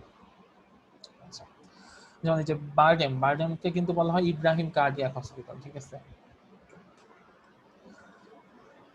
আচ্ছা, তো আল্ট্রাসনিক সাউন্ড ইউজ করা হয় two reflect from various parts of our hertz and form the image of the heart. মানে যেটা করা হয় সেটা হচ্ছে যে আমার ওই হার্টের মধ্যে, হার্ট তো আর মানে হার্টের মধ্যে যদি কোনো সমস্যা থাকে সেটা তার কেটে ছিঁড়ে কাটাকাটি করে দেখা সম্ভব না। তখন যেটা করা হয় যে একটা সাউন্ড তৈরি করা হয়, সাউন্ডটা হার্টের মধ্যে দিলে সেটা ওখানে রিফ্লেক্ট হয়ে আসে, আর ওই সাউন্ডটা যখন রিফ্লেক্ট হয়ে আসবে তখন কম্পিউটারের মধ্যে আমি একটা ইমেজ পাই যে কেমন রিফ্লেক্ট হইলো। তো সেই ইমেজ আর হচ্ছে নর্মাল একটা হেলদি বা সুস্থ একটা হার্টের ইমেজ, এই দুইটা ইমেজকে যখন কম্পেয়ার করা হয়, কম্পেয়ার করে বলা হয় যে আপনার হার্টে কি সমস্যা আছে নাকি সমস্যা নাই। তো এই টেকনোলজিকে বলা হয় ইকোকার্ডিওগ্রাফি। আমাদের মধ্যে কি ওই আমাদের ডাক্তার সাহেব আছে, তাহলে সে আরো ভালো বলতে পারতো। আচ্ছা, আরেকটা জিনিস কি, আল্ট্রাসাউন্ড স্ক্যানার। আল্ট্রাসাউন্ড স্ক্যানার এই টাইপেরই একটা স্ক্যানার, সেটা হচ্ছে এক ধরনের instrument which uses ultra waves for getting images of internal organs of the human body. আমাদের বডির মধ্যে যত ইন্টারনাল অর্গান আছে সেই ইন্টারনাল অর্গানের ইমেজ পাওয়ার জন্য এই আল্ট্রাসনিক সাউন্ডকে বা আল্ট্রাসনিক ওয়েভকে ইউজ করা হয়। In this technique, ultrasonic waves travel through the tissue of the body. Ultrasonic যে ওয়েভগুলো আছে সেগুলো আমাদের বডির যে বিভিন্ন টিস্যু আছে সেই টিস্যুর মধ্যে প্রবেশ করে এবং get reflected from a origin, এবং সেখান থেকে রিফ্লেক্ট হয়ে আসে where there is a change of tissue density, মানে যেখানে একটা মানে নর্মাল যে টিস্যু ডেন্সিটি থাকার কথা সেটা যদি না থেকে অন্য কিছু থাকে সেখান থেকে। দেন ওই ওয়েভটাকে, this wave is converted into electrical signals and displayed as a picture in the monitor. ওই ইলেকট্রিক্যাল মানে ওই ওয়েভটা এক পর্যায়ে গিয়ে একটা ইমেজ হিসেবে আমাদের মনিটরে দেখা যায়। এটাকে আমরা বলি আল্ট্রাসোনোগ্রাফি। আল্ট্রাসোনোগ্রাফি বলি না আমরা, বা নাম তো শুনছি সবাই আল্ট্রাসোনোগ্রাফি। তো আল্ট্রাসোনোগ্রাফি এখন এই ইউজটা তো সবাই করে, সেটা হচ্ছে যখন কেউ মা হবে এরকম হয়, তো কয়দিন পর পর গিয়ে হচ্ছে যে পেটের মধ্যে যে ফিটাসটা থাকে, যে বেবিটা থাকে, সেই বেবিকে এক্সামিন করা হয় এই আল্ট্রাসোনোগ্রাফির মাধ্যমে, ঠিক আছে, এবং সেটা এভাবেই করা হয়। এবং একটা নির্দিষ্ট পর্যায়ে গিয়ে সে কি ছেলে বেবি হবে না মেয়ে বেবি হবে সেসবও ডিটেক্ট করা যায় এই আল্ট্রাসোনোগ্রাফির মাধ্যমে। ইভেন এইটা হচ্ছে আমাদের কিডনিতে অনেক সময় স্টোন যদি হয় সেই স্টোনটাকেও ব্রেক করার জন্য এটা ইউজ করা হয়। মানে এখন কিন্তু অনেক ট্রিটমেন্ট বের হয়েছে যে কোনো ধরনের অপারেশন ছাড়াই কিডনিতে স্টোনগুলোকে হচ্ছে করে দেয়, ভেঙে ফেলে, বা স্টোনের ট্রিটমেন্ট হয়। সো ওইটা হচ্ছে এই আল্ট্রাসোনোগ্রাফি বা এই টেকনিক আল্ট্রাসাউন্ড ইউজ করে আসলে ওই জিনিসটা করা হয়। সো এখন থেকে তো তোমরা এই ব্যাপারগুলো বুঝবা, তাই না, যে আল্ট্রাসোনোগ্রাফি জিনিসটা কি, মানে কি করা হয় অ্যাকচুয়ালি। হ্যাঁ, ব্যাপারটা হচ্ছে এই টাইপের একটা কাজ করা হয় যে তোমার যে অর্গানে একটা ইমেজ নেওয়ার চেষ্টা করা হবে সেই অর্গানের মধ্যে ওই আমার একটা ট্রান্সডিউসার আছে, সেটা বসানো হয়, বসাইলে সেইটার একটা ইমেজ আমাদের ওই পাশে মনিটরে চলে আসে যে ওইখানটা দেখতে কেমন। কিছুদিন আগে আমাদের আমার এক ভাই হয়, ওনার হচ্ছে অপারেশন হইলো, হার্টের অপারেশন, হার্টে ব্লক হয়েছিল অ্যাকচুয়ালি। তো ওই অপারেশনের সময় মানে ওনার ছেলে ছিল, তো ছোট বলে আমি গেছিলাম সাথে। তো আমাদেরকে ভেতরে ডেকে নিয়ে দেখাচ্ছিল মানে হার্টের ভেতরে হার্টটা কিভাবে পালস করতেছে, কোন কোন শিরার মধ্যে হচ্ছে ব্লক হয়েছে, ব্লকগুলো দেখতে কেমন, মাঝখানে চর্বির মতো দেখা যাচ্ছে। মানে এখন কিন্তু মেডিকেল টেকনোলজি খুব অ্যাডভান্সড হয়েছে, এবং যার কারণে এই সবগুলো জিনিস কিন্তু এমনিতেই দেখা যায়। মানে একটা মানুষের ভেতরে সবকিছু বোঝা যাচ্ছে যে এইগুলা হচ্ছে বিভিন্ন এগুলা দিয়ে রক্ত পাস করে বিভিন্ন শিরা, এগুলা ঠিক আছে, এগুলা তো সেইখানে এইটা হচ্ছে ভালো শিরা, কোনো সমস্যা নাই। এই যে এখানে মাঝখানে দেখা যাচ্ছে একটু কি বলে একটু ই টাইপের হয়েছে, একটু এটা কি বলে একটু মনে হচ্ছে যে না ওখানে একটা জিনিস জমাট বেঁধে আসছে। দেখুন ওটা এক ধরনের এই যে হার্টে ব্লক বলতে যে জিনিসটা বলে সেটা হচ্ছে আমরা যখন যে বিভিন্ন টাইপের খাওয়া দাওয়া করি তারপর হচ্ছে আমাদের ফ্যাট জমে যায়। তো এই ফ্যাটটা যদি শিরার মধ্যে জমে গিয়ে আমার যদি এরকম হয়ে যায় যে আমার তো শিরাগুলো এরকম থাকে, ধরো এখানে ফ্যাট জমে গেল, এই পাশে একটু ফ্যাট জমে গেল, এই পাশে একটু ফ্যাট জমে গেল, তারপরেও এই দিক দিয়ে ব্লাড পাস করতে পারে, কিন্তু এটা যদি এক পর্যায়ে এরকম বন্ধ হয়ে যায় তখন কি হবে? তখন এইখানটা এরকম একটু ইয়ের মতো হয়ে যায়, ঠিক আছে? তো এই ব্যাপারগুলা মানে এখন চাইলে ওগুলা দেখা যায়। তো তখন যেটা করে যে কোনোভাবেই যে অনেক সময় রিং বসায়, মানে এখানে একটা রিং টিং বসায় দেয় যেন এইগুলো পাস করে দেয়, বা ওষুধ টষুধ খাইলে এই যাতে এই ফ্যাটটা হয়ে যায়। কিন্তু যদি অনেক বেশি সমস্যা হয়ে যায় সেক্ষেত্রে ওই যে ওপেন হার্ট সার্জারি করে, তখন যে কাজটা করে এই শিরাটা পুরোটুকু কেটে ফেলে, এটা পুরোটুকু কেটে ফেলে, তারপরে হাতে থেকে বা পায়ে থেকে কোনো শিরা এনে এখানে এটা লাগিয়ে দেয়, ভেইনগুলো এনে লাগিয়ে দেয়, ঠিক আছে? সো যারা আমার মতো বেশি বেশি খাওয়া দাওয়া করো, দৌড়াদৌড়ি করো না, তারা হাঁটাহাঁটি দৌড়াদৌড়ি করা শুরু করো। বুঝতে পারছো যে হাঁটাহাঁটি বা দৌড়াদৌড়ি করার প্রয়োজনীয়তাটা কি? তন্ময়, হ্যাঁ বুঝতে পারছি। ঠিক আছে, এটা কিন্তু সবার ক্ষেত্রেই হয়। দৈনিক 1 কিলো 2 কিলো হাঁটলে তো না, তাই না স্যার? হ্যাঁ স্যার এই ক্ষেত্রে স্যার আমি স্যার সবচেয়ে বেশি স্যার পার ডে স্যার 10 থেকে 12 কিলো আপ থাকে স্যার। ওয়াও, না ডেইলি 1 কিলো হাঁটলে আমার মনে হয় ঠিক আছে, যদি কন্টিনিউ ডেইলি হাঁটা যায় 1 কিলো, ঠিক আছে? খাবার খাইতে হবে একটু সুস্থ খাবার, ভালো খাবার খাইতে হবে। আচ্ছা, আরেকটা জিনিস আছে সোনার, বলা হয় এটাকে sound navigation and ranging. Sonar is a device that uses ultrasonic sounds to measure the distance, direction or speed of underwater objects. এটা হচ্ছে এক ধরনের ডিভাইস যেটা হচ্ছে আল্ট্রাসনিক সাউন্ড ইউজ করে পানির নিচে কোনো একটা অবজেক্টের ডিস্টেন্স কতটুকু বা ডিরেকশন কোন দিকে বা স্পিড কত সেটাকে ডিটেক্ট করা যায়। Sonar consists of a transmitter and the detector, and it is installed in a boat or ship. এটা কোনো জাহাজ বা নৌকার মধ্যে ইনস্টল করা হয়, এবং সোনারের মধ্যে কি থাকে, একটা ট্রান্সমিটার থাকে আর একটা ডিটেক্টর থাকে। সো এটা কাজ করে কিভাবে, ধরো যে এখানে একটা সোনার দেওয়া আছে, তো transmitter produces and transmits ultrasonic sound, এখান থেকে আল্ট্রাসনিক সাউন্ড প্রডিউস করবে। তো সেটা কি করবে, this waves travel through the water and after striking any object in the seabed it gets reflected back and sensed by the detector. মানে স্বাভাবিকভাবে কি হবে, এটা এইদিকে আসবে, আসার পরে যদি নিচে কোনো অবজেক্ট থাকে তখন কি হবে, এখান থেকে আবার উল্টা দিকে ব্যাক করবে, এবং যখন ব্যাক করবে তখন ওই ডিটেক্টর ওটাকে ডিটেক্ট করবে বা সেন্স করবে। তো এইভাবে আল্ট্রাসনিক সাউন্ডটাকে ইলেকট্রিক সিগন্যালে কনভার্ট করে মানে আমরা বুঝতে পারি যে ওই এই অবজেক্টটা কতটুকু দূরে আছে বা এই অবজেক্টটা কেমন, এই টাইপের আর কি ব্যাপারগুলো। তো এইটার পদ্ধতিটাকে বলা হয় ইকো রেঞ্জিং। তো এগুলা অ্যাপ্লিকেশন কই হইতে পারে, এটা অ্যাপ্লিকেশন হইতে পারে একটা সমুদ্রের গভীরতা বের করার জন্য। বলে না আটলান্টিক মহাসাগরের গভীরতা এত, প্রশান্ত মহাসাগরের গভীরতা এত, কেউ কি নাম ছিল দরিনিয়া? কেউ কিন্তু নামে নাই দরিনিয়া, কেউ যে নাম তো আর উঠতে পারবে না। এই জিনিসগুলো এভাবে বের করা হয়। তারপরে আন্ডার ওয়াটার কিন্তু অনেক হিল আছে, পাহাড় পর্বত আছে, মানে সমুদ্রের নিচে কিন্তু অনেক পর্বত আছে, যেগুলা সমুদ্রে মানে আমরা যখন নর্মালি দেখি এভারেস্ট এগুলা দেখি, কিউকারং, গারো পাহাড়, তারপরে চিম্বুক পাহাড়, বিভিন্ন কিছু বাংলাদেশে আমরা যেগুলো দেখি, তো এই টাইপের চিম্বুক পাহাড় কিন্তু পানির নিচে আছে, ঠিক আছে? তো ওইগুলা ডিটেক্ট করার জন্য এই সোনার ইউজ করা হয়। সমুদ্রের নিচে অনেক উপত্যকাও আছে, সেগুলোও বা সাবমেরিন যেগুলো থাকে, সাবমেরিন ডিটেক্ট করার জন্য ব্যবহার করা হয়। আইসবার্গ, আমরা আইসবার্গ তো সবার কাছে খুব পরিচিত, কেন? টাইটানিক মুভি দেখে। সো আইসবার্গ গুলা ডিটেক্ট করা হয় সোনারের মাধ্যমে।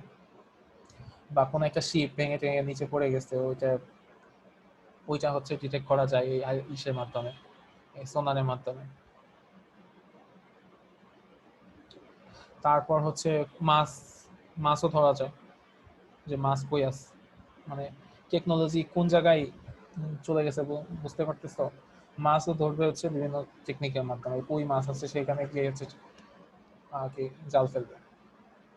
তো ফাইনালি এখানে একটা ছবি দেওয়া আছে, এই ছবি আসলে আমাদের কানের ভেতরের ছবি, যে আমাদের সাউন্ডটা আসলে কিভাবে যায়, যাওয়ার পরে কিভাবে, এখানে আসলে অনেক কিছুই আছে, টিম্প্যানিক ক্যাভিটি আছে, এখানে গিয়ে হচ্ছে সাউন্ডটা হচ্ছে বাড়ি খায়, বাড়ি খাওয়ার পরে সেই সাউন্ডের একটা সেন্সেশন হচ্ছে কই যে আমাদের মাথার মধ্যে চলে যায়।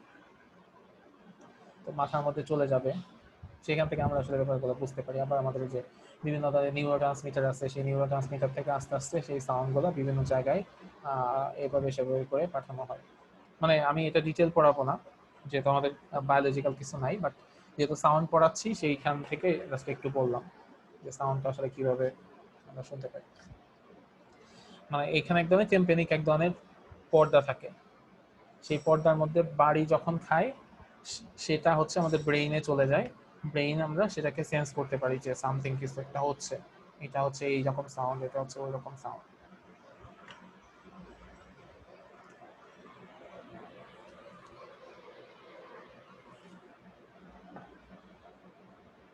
বুঝতে পারছি?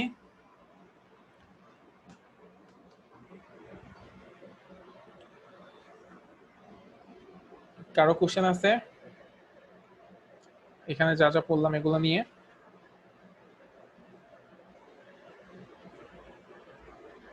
না স্যার।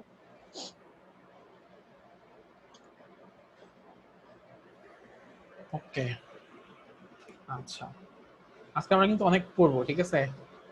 আজকে পড়াগুলো একটু ইন্টারেস্টিং না? জি স্যার। স্যার এখন পর্যন্ত ইন্টারেস্টিংই আছে। না, আজকে আমরা যা যা পড়বো পুরাটাই খুব ইন্টারেস্টিং। আমরা আবার একটু আরেকটা টপিকের দিকে যাই।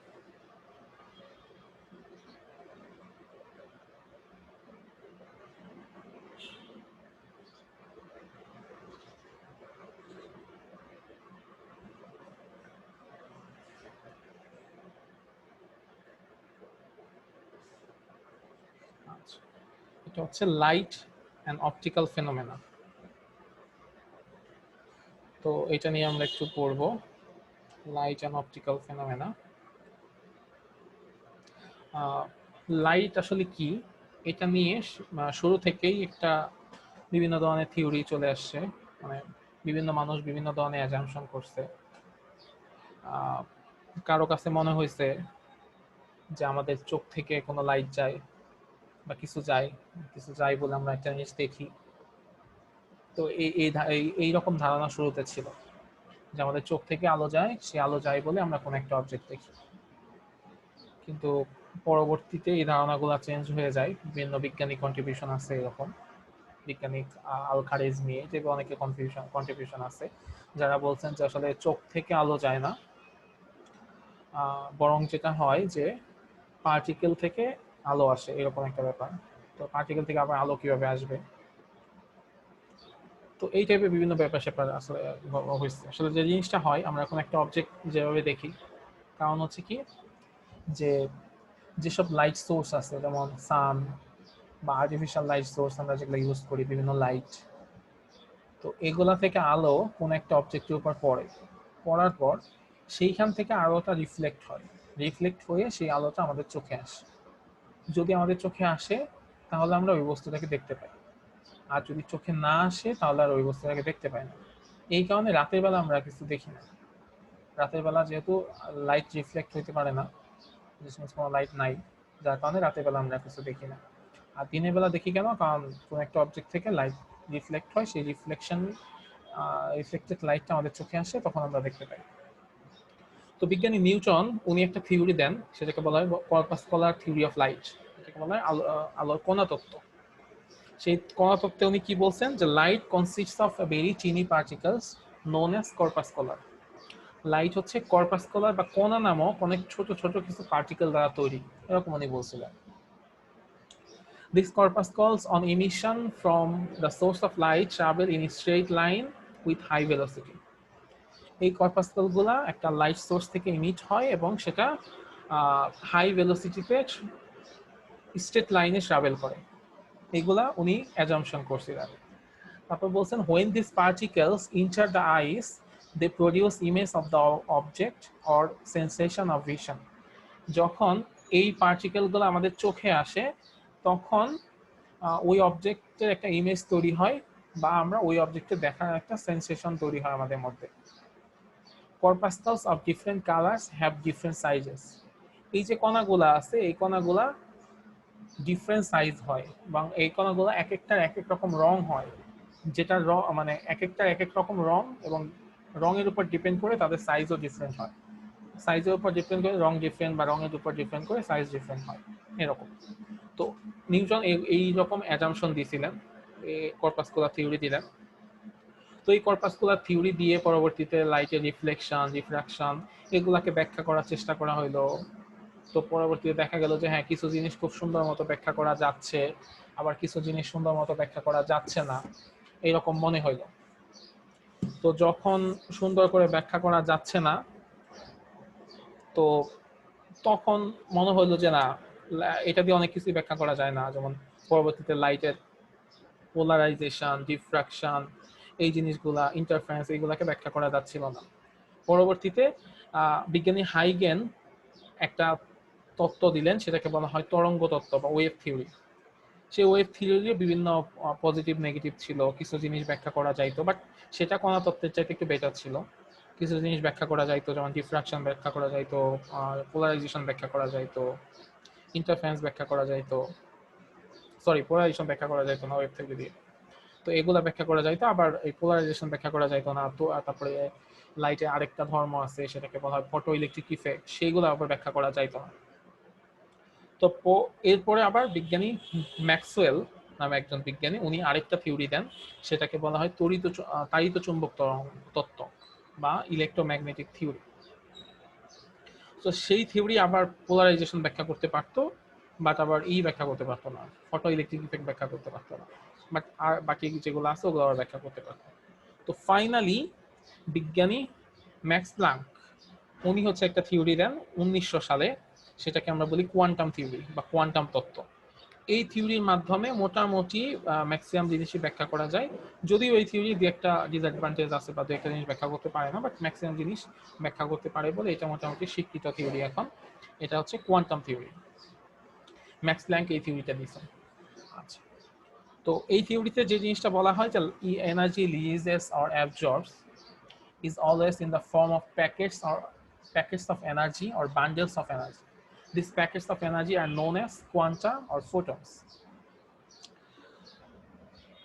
আমরা আমাদের বাসায় যে পানির ট্যাপ আছে সেই পানির ট্যাপ দিয়ে পানি পড়ে, হ্যাঁ, তো পানিটা যদি আমরা আস্তে আস্তে কমাইতে থাকি, যে ট্যাপটা বন্ধ করতে থাকি, তাহলে কি হয় পানির পরিমাণ কমতে থাকে। একটা পর্যায়ে গিয়ে কি এরকম হয় যে চুলের মতো চিকন হয়ে পানি পড়তেছে, এরকম কি হয় কখনো? না কি হয় যে ফোঁটা ফোঁটা পানি পড়ে? কোনটা? ফোঁটা ফোঁটা পড়বে আর কি। হ্যাঁ, ফোঁটা ফোঁটা পানি পড়বে, ঠিক আছে। তার মানে অ্যাকচুয়ালি কি পানি আসলে ফোঁটা ফোঁটাই পাস হয়, কিন্তু একই সাথে অনেকগুলো ফোঁটা থাকে বলে তখন আমাদের পানি একটা ফ্লো আমাদের কাছে মনে হয়, যে পানি মনে এরকম ফ্লো আকারে পড়ে। তো লাইটও হচ্ছে এরকম, লাইট আমরা যদিও দেখি যে একসাথে পাস করতেছে বা লাইট যেভাবে দেখতে পাই, কিন্তু লাইট আসলে প্যাকেট আকারে ট্রান্সফার হয়, রিলিজ হয় বা অ্যাবজর্ব হয়, যেটাই হোক না কেন লাইট হচ্ছে ছোট ছোট প্যাকেট আকারে অ্যাবজর্ব হয়। যেমন এই যে চিপসের যে প্যাকেট আছে, এক একটা প্যাকেট আমরা যদি 100টা চিপসের প্যাকেট একসাথে জোড়া লাগানো থাকে শুরুতে, সেগুলো ছিঁড়ে ছিঁড়ে একটা করে বিক্রি করে, তাই না? তো যখন সবগুলো একসাথে থাকে তখন কি বিশাল বড় একটা লাইন আছে, তা ওগুলা বিক্রি করা হয় কেমনে? একটা প্যাকেট আকারে। তো ওই লাইট হচ্ছে এরকম প্যাকেট আকারে, প্রত্যেকটা আলাদা আলাদা প্যাকেট একসাথে হয়ে অনেক মানে লাইটের একটা প্রোপাগেশন বা একটা অ্যাবজর্পশন বা রিলিজ হয়, যেখানে এরকম ইমিশন তৈরি হয় অ্যাকচুয়ালি। তো এই প্রত্যেকটা প্যাকেটকে বলা হয় কোয়ান্টা বা ফোটন, ঠিক আছে। আচ্ছা, তো এখানে আরেকটা জিনিস আছে যে লাইটে আসলে আরেকটা ব্যাপার আছে, লাইট হচ্ছে এমন একটা জিনিস যার দুইটা প্রপার্টি আছে। নর্মালি লাইটকে আমরা কি বলি? ওয়েভ হিসেবে বলি, বা এখন পর্যন্ত আমরা ওয়েভ যখন পড়ছিলাম তখন বলছিলাম যে লাইট হচ্ছে এক ধরনের ওয়েভ। কিন্তু এই লাইটের আবার এক ধরনের পার্টিকেল প্রপার্টিও আছে, যে লাইট কিছু কিছু জায়গায় তরঙ্গ হিসেবে বিহেভ করে। যেমন এই যে আমি একটু আগে বলতেছিলাম যে ফটো ইলেকট্রিক ইফেক্ট, এটা হচ্ছে লাইটের একটা ঘটনা, একটা ফেনোমেনা। ফেনোমেনাটা কেমন, যে কোন একটা মেটালের উপর, একটা ধাতুর উপর যদি আলো এসে পড়ে তাহলে সেখান থেকে ইলেকট্রন বের হয়। সেই ইলেকট্রন যখন বের হয়, ইলেকট্রনগুলো যখন কোন একটা জায়গায় পাস করে, মানে কোন এক জায়গা থেকে ক্যাথোড থেকে অ্যানোডের দিকে যায়, তখন সেখানে এক ধরনের কারেন্ট উৎপন্ন হয়। এই যে আমাদের বাসায় যে সোলার প্যানেল গুলা আছে, বা এই সোলার প্যানেল গুলা বা সোলার সেল গুলা, এগুলা হচ্ছে এই যে ফটো ইলেকট্রিক ইফেক্টের এক ধরনের এক্সাম্পল। আমরা এই অ্যাটমিক স্ট্রাকচারে ইলেকট্রন পড়ছিলাম। তো এই ইলেকট্রন গুলা হচ্ছে নেগেটিভ চার্জযুক্ত এক ধরনের সাব অ্যাটমিক পার্টিকেল। তো ইলেকট্রিসিটি বলতে আমরা আসলে কি বুঝি, মানে ইলেকট্রিসিটি বলতে আমরা আসলে এই ইলেকট্রনের ফ্লোকে বুঝি। কোন এক জায়গায় ইলেকট্রিসিটি আছে বা কারেন্ট আছে, এটার মানে কি, এটার মানে হচ্ছে সেখান দিয়ে ইলেকট্রন হচ্ছে একের পর এক ট্রান্সফার হচ্ছে বা পাস করতেছে। তো ইলেকট্রন যদি একের পর এক ট্রান্সফার করে বা পাস করে, তাহলে সেটাকে আমরা বলি যে ইলেকট্রিসিটি বা কারেন্ট। আচ্ছা, লাইট হচ্ছে কি, লাইট হচ্ছে এক ধরনের ইলেকট্রোম্যাগনেটিক ওয়েভ। লাইট হচ্ছে এক ধরনের ইলেকট্রিক ম্যাগনেটিক ওয়েভ। সেখানে কি কি থাকবে, ইলেকট্রিক ওয়েভ থাকবে, আবার ম্যাগনেটিক ওয়েভও থাকবে। তো ইলেকট্রিক ওয়েভ আর ম্যাগনেটিক ওয়েভ এই দুইটা প্রপাগেট করে, এবং এদের সাথে লম্ব বরাবর আমার হচ্ছে ওই লাইটটা প্রপাগেট করবে। মানে যে কোনো একটা জায়গাতে তিন ধরনের অ্যাক্সিস থাকে, একটা 3 ডিমেনশনাল অ্যাক্সিস থাকে, এক্স ওয়াই জেড, তিন ধরনের অ্যাক্সিস থাকে। তো এক্স অ্যাক্সিস বরাবর যদি আমার লাইট প্রপাগেট করে, ওয়াই অ্যাক্সিস বরাবর যদি ম্যাগনেটিক, এক্স অ্যাক্সিস বরাবর যদি ইলেকট্রিক ফিল্ড প্রপাগেট করে, ওয়াই অ্যাক্সিস বরাবর যদি ম্যাগনেটিক ফিল্ড প্রপাগেট করে, তাহলে যে আরেকটা অ্যাক্সিস আছে জেড অ্যাক্সিস বরাবর, সেই বরাবর আমার লাইট প্রপাগেট করবে। তো এইটা এইভাবেই হচ্ছে লাইট তৈরি হয়।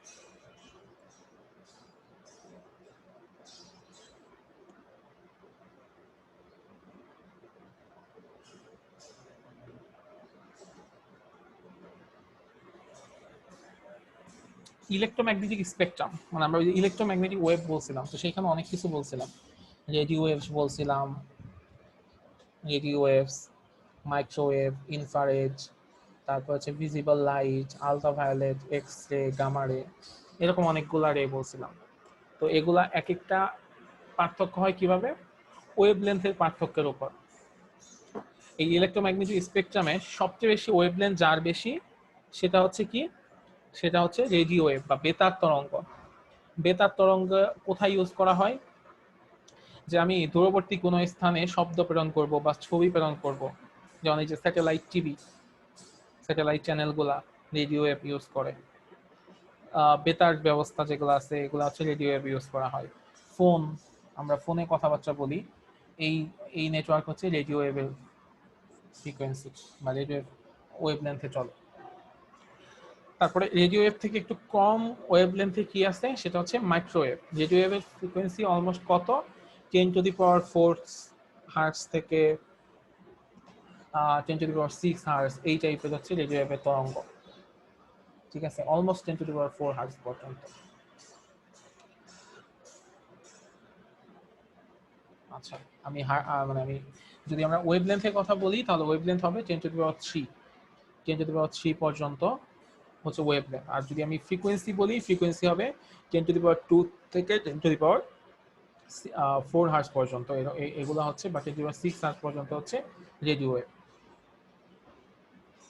তো এর চাইতে একটু কম যে যে ওয়েভ লেন্থ, সেটাকে বলা হয় মাইক্রোওয়েভ বা মাইক্রোওয়েভ তরঙ্গ। মাইক্রোওয়েভ তরঙ্গ কোথায় কোথায় ইউজ করা হয়, মানে রাডারে ইউজ করা হতে পারে, তারপরে এই নৌবাহিনীতে, নৌ বা বিমান চলাচলের ক্ষেত্রে এই মাইক্রোওয়েভ ইউজ করা হয়। তারপর খাবার গরম করা বা রান্নার কাজে আমরা এই যে ইদানিং মাইক্রোওয়েভেন ইউজ করি, সেখানেও হচ্ছে যে এই মাইক্রোওয়েভকে ইউজ করা হয়। সেটা হচ্ছে কত, 10⁻⁶ ন্যানোমিটার পর্যন্ত হচ্ছে মাইক্রোওয়েভের রেঞ্জ। আচ্ছা, এরপরে হচ্ছে ইনফ্রারেড রে, ইনফ্রারেড বা অবলোহিত রশ্মি। অবলোহিত রশ্মি এগুলা কই ইউজ করা হয়? বিভিন্ন ট্রিটমেন্টের ক্ষেত্রে অবলোহিত রশ্মি ইউজ করা হয়। তারপরে যে আমি বলতেছিলাম ক্যামেরার ক্ষেত্রে ইনফ্রারেড মোড থাকে, দ্যাট মিনস অন্ধকারে দেখার জন্য এই যে ক্যামেরাগুলো ইউজ করা হয় বা যে চশমাগুলো ইউজ করা হয় অন্ধকারের ছবি তোলার জন্য, এই ইনফ্রারেড যেগুলো ইউজ করা হয়। এরপর হচ্ছে আমরা যেটা দেখতে পাই সেটা হচ্ছে ভিজিবল লাইট। ভিজিবল লাইট আমরা এখান থেকে এই পর্যন্ত দেখতে পাই। এটার রেঞ্জ কত? এটা হচ্ছে মোটামুটি বলা হয় এরকম 4000 অ্যাংস্ট্রম থেকে 8000 অ্যাংস্ট্রম বলতে বলা যেতে পারে, বা এখানে এক্স্যাক্টলি এভাবে ফিগারটা বলা নাই, বা এগুলোকে অনেকভাবে বলা যায় যে 400 ন্যানোমিটার থেকে 800 ন্যানোমিটার পর্যন্ত আমার হচ্ছে এই ভিজিবল লাইটের হচ্ছে ফ্রিকোয়েন্সি। ভিজিবল লাইটের মধ্যে কি কি থাকে? ভিজিবল লাইটের মধ্যে 7টা রং থাকে। তো 7টা রং কি কি এটা আমার মনে হয় তোমরা জানো। বলো তো কেউ একজন। আফসারি জাহান নিশি, তোমার নাম সবার আগে থাকে। যে 7টা রং যে আছে, কি কি 7টা রং? যে 7টা রং আমরা দেখতে পাই। নীল, আকাশি কালার, তারপর সবুজ, টিয়া কালার। টিয়া কালার না, হ্যাঁ তারপর সবুজের পাশেই তো টিয়া কালার, হলুদের মাঝে মিশে গেছে যেটা। আচ্ছা, সবুজ আর টিয়া তাহলে একরকম। হ্যাঁ হলুদ। হ্যাঁ তারপর এটা কি কমলা নাকি? হ্যাঁ কমলা। ও আচ্ছা, তুমি কি এটা দেখে বলতেছো? জি স্যার। হ্যাঁ বলো। কমলা আর হচ্ছে লাল। হ্যাঁ ঠিক আছে, আমি তাহলে একটা ছেলেকে জিজ্ঞেস করি। স্যার এটা কি ওই যে রংধনু 7টা রঙের কথা বলতেছে? হ্যাঁ রংধনু 7টা রং। স্যার এটা একটা সূত্র আছে বেনিয়াস কলা, এটা ভাঙলেই হয়ে যায়। যেমন বেতে বেগুনি, কতে কলা, কতে কতে কত কলা কমলা। না কমলা।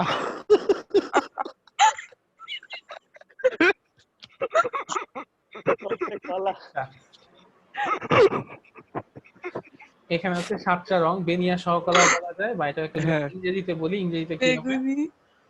Violet, indigo, blue, green, yellow, orange, red. ঠিক আছে। বেগুনি, আসমানি, নীল, সবুজ, হলুদ, কমলা, লাল। এই 7টা হচ্ছে আমার ভিজিবল লাইট বা দৃশ্য। এই 7টা রঙের বাইরে আমরা কোন রং আসলে দেখতে পাই। আর কতে কলা আছে।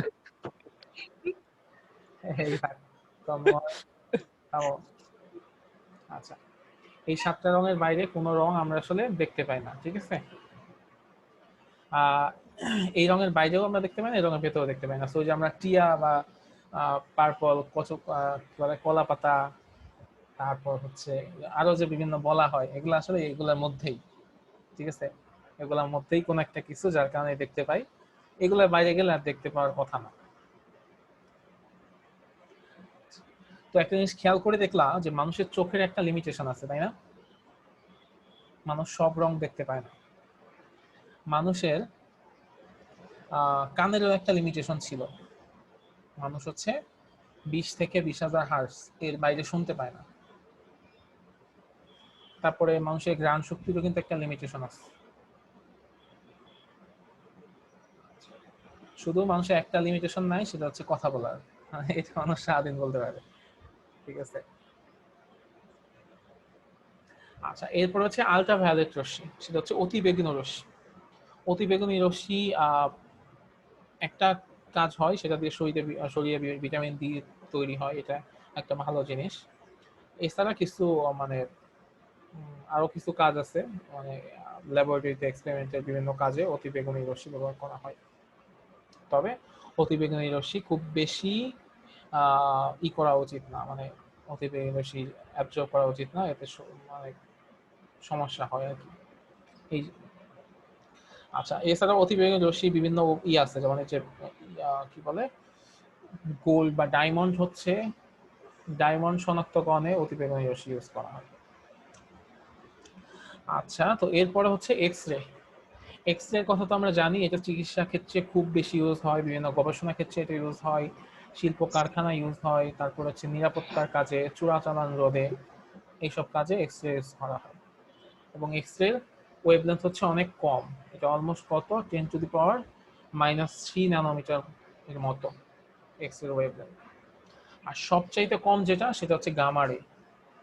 গামা রে হচ্ছে খুবই কম ওয়েভলেন্থ, এবং গামা রে ওয়েভলেন্থ যেহেতু খুবই কম, এটা হচ্ছে 10⁻⁵ পর্যন্ত। এটা নর্মালি বের হয় কোত্থেকে, নিউক্লিয়ার ফিউশন বা ফিউশন রিয়াকশন থেকে বা তেজস্ক্রিয় বস্তু থেকে এই জিনিসগুলো বের হয়। এবং এটাও ক্যান্সার ট্রিটমেন্টের ক্ষেত্রে এটা ইউজ করা হয়, ক্যান্সার আক্রান্ত কোনো সেলকে ধ্বংস করার জন্য বা কোনো টিউমারকে ধ্বংস করার জন্য এই গামা রে বা এক্স রে এগুলো ইউজ করা হয়। এবং একটা জিনিস খেয়াল করে দেখো তোমরা যে এই পাশে যেগুলো আছে এগুলো হচ্ছে ওয়েভলেন্থ, এই পাশে গুলো হচ্ছে ওয়েভলেন্থ, আর নিচে যেটা আছে এটা হচ্ছে ফ্রিকোয়েন্সি। ঠিক আছে, এখন একটু খেয়াল করো এখানে ফ্রিকোয়েন্সি কত, 10⁻⁻² হার্টজ, তাই না? আচ্ছা, আর এখানে অ্যামপ্লিটিউড, এখানে দেখো ওয়েভলেন্থ হচ্ছে 10⁻³ এই ওয়েভলেন্থটা আস্তে আস্তে কি হচ্ছে, কমতেছে, তাই না? 10⁻³ 1 10⁻⁶ ন্যানোমিটার, ন্যানোমিটার মানে হচ্ছে এর সাথে 10⁻⁹ গুণ হবে, তার মানে সেটা অনেক ছোট। এখানেও 10⁻⁹ গুণ হবে, এরকম করে এই জিনিসটা আস্তে আস্তে কমতে থাকে। আর এখানে ফ্রিকোয়েন্সিটা কি করতে থাকে, আস্তে আস্তে বাড়তেছে, 10⁻², 10⁻⁴, 10⁻⁶, 10⁻⁸, 10⁻�10। তার মানে কি, যার ওয়েভলেন্থ সবচাইতে বেশি তার ফ্রিকোয়েন্সি হচ্ছে সবচাইতে কম, মানে ওর ফ্রিকোয়েন্সি হচ্ছে সবচাইতে কম, ওর ওয়েভলেন্থ হচ্ছে, উল্টা বললাম, ওর ফ্রিকোয়েন্সি হচ্ছে সবচাইতে বেশি, ওর ওয়েভলেন্থ হচ্ছে সবচেয়ে কম। আর ওর ক্ষেত্রে কি, ওর ওয়েভলেন্থ সবচেয়ে বেশি, ওর ফ্রিকোয়েন্সি হচ্ছে সবচেয়ে কম। তো এই ফর্মুলাটা আসলে কিভাবে আসে, এটা আসে এরকম যে একটা সূত্র আছে, C = F ল্যামডা, যেখানে F হচ্ছে ফ্রিকোয়েন্সি আর ল্যামডা হচ্ছে ওয়েভলেন্থ।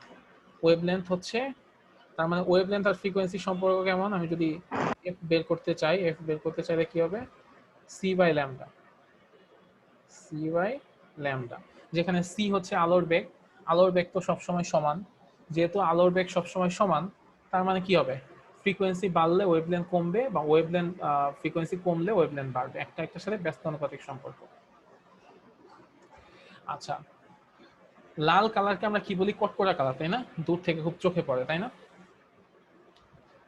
কেন এটা কটকটা, কারণ এটার ফ্রিকোয়েন্সি হচ্ছে, ওয়েভলেন্থ হচ্ছে সবচেয়ে বেশি, লালের সবচেয়ে বেশি, এই কারণে হচ্ছে এটা কটকটা কালারের। তারপর পিকে মুভিতে কি দেখা যায়, হলুদ কালারের হেলমেট পরে, জি স্যার। এই জন্য বলে কি যে তাইলে হচ্ছে ফোকাস করবে দূর থেকে। হলুদের ওয়েভলেন্থ কিন্তু এই বেশির দিকেই, মানে ইয়েলো, অরেঞ্জ, রেড, মানে হলুদের চাইতে কমলা আর লালের ওয়েভলেন্থ শুধু বেশি, আর বাকিগুলোর ওয়েভলেন্থ হচ্ছে কম। এই কারণে যে জিনিসটা বলা হয় যে ইয়েলো হচ্ছে ফোকাস করার সম্ভাবনা খুব বেশি, মানে ওরা হচ্ছে খুব বেশি চোখে লাগে, কারণ এগুলো ওয়েভলেন্থ বেশি। আবার যেগুলো ওয়েভলেন্থ কম, যেমন ভায়োলেট, এটা ওয়েভলেন্থ কম, তারপর হচ্ছে নীল, আসমানি, সবুজ, এগুলো ওয়েভলেন্থ হচ্ছে কম। এগুলা কারণ কি, এগুলো ওয়েভলেন্থ কম, এগুলো আবার ফ্রিকোয়েন্সি বেশি।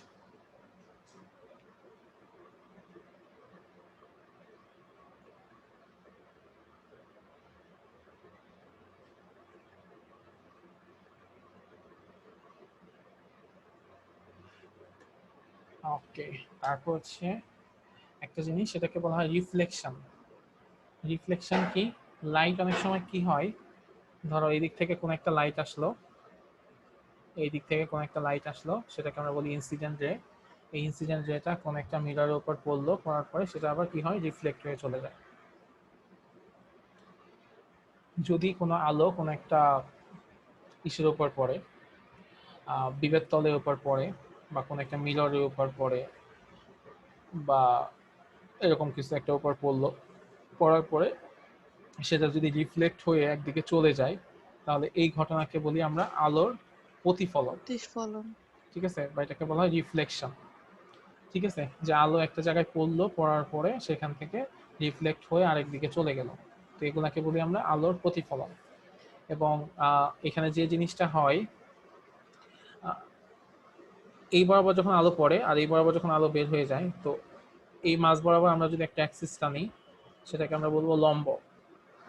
তো এই লম্বের সাথে এই রিফ্লেক্টেড রে যে কোণ উৎপন্ন করে সেটাকে বলা হয় অ্যাঙ্গেল অফ ইনসিডেন্স বা প্রতিফলন কোণ। আর প্রতিফলিত রশ্মি বা রিফ্লেক্টেড রে এই লম্বের সাথে যে কোণ উৎপন্ন করে সেটাকে বলা হয় রিফ্লেক্টেড অ্যাঙ্গেল অফ রিফ্লেকশন বা প্রতিফলন কোণ। আর প্রথম যেটা সেটা হচ্ছে আপতন কোণ, অ্যাঙ্গেল অফ ইনসিডেন্স আপতন কোণ, আর পরেরটা হচ্ছে অ্যাঙ্গেল অফ রিফ্লেকশন প্রতিফলন কোণ। এবং রিফ্লেকশনের ক্ষেত্রে সবসময় কি হবে, এই আপতন কোণ আর প্রতিফলন কোণ এই দুটো হবে সমান, মানে যে কোণে আপতিত হবে সেই কোণেই প্রতিফলিত হবে। ঠিক আছে, এটা হচ্ছে আলোর রিফ্লেকশনের ঘটনা, মানে এই ঘটনাটাকে আমরা বলি রিফ্লেকশন অফ লাইট।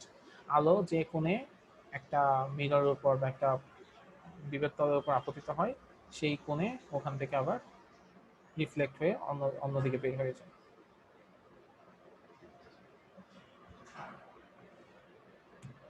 আচ্ছা, এই যে আমরা যখন ছবি দেখি, মানে নিজেদের আয়নাতে মুখ দেখি, তখন ব্যাপারটা এরকম না যে এই যে সামনে একটা আয়না আছে, এই আয়নার মধ্যে আমরা নিজেকে দেখতেছি, ওই ভেতরে একটা মানুষ বোঝা যাচ্ছে যে ওখানে একটা আমি আছি, কিন্তু কথা হচ্ছে ওখানে কি আমি আছি? না, তার মানে ওখানে কিন্তু আমি নাই, তার মানে এটা একটা ভার্চুয়াল ইমেজ না। আয়নাতে আমরা নিজেদের যেটা দেখি এটাকে বলা হয় এক ধরনের ভার্চুয়াল ইমেজ। ইমেজ অ্যাকচুয়ালি দুই ধরনের হয়, একটা হচ্ছে রিয়াল ইমেজ আর একটা হচ্ছে ভার্চুয়াল ইমেজ। তো আয়নাতে আমরা যেটা দেখি সেটা হচ্ছে ভার্চুয়াল ইমেজ। তাহলে রিয়াল ইমেজ ছবি তুলি ওইটা মনে হয় রিয়েল না, ছবি যেটা তুলি ওইটাও আমাদের ভার্চুয়াল ইমেজ। রিয়াল ইমেজ হচ্ছে ওইটা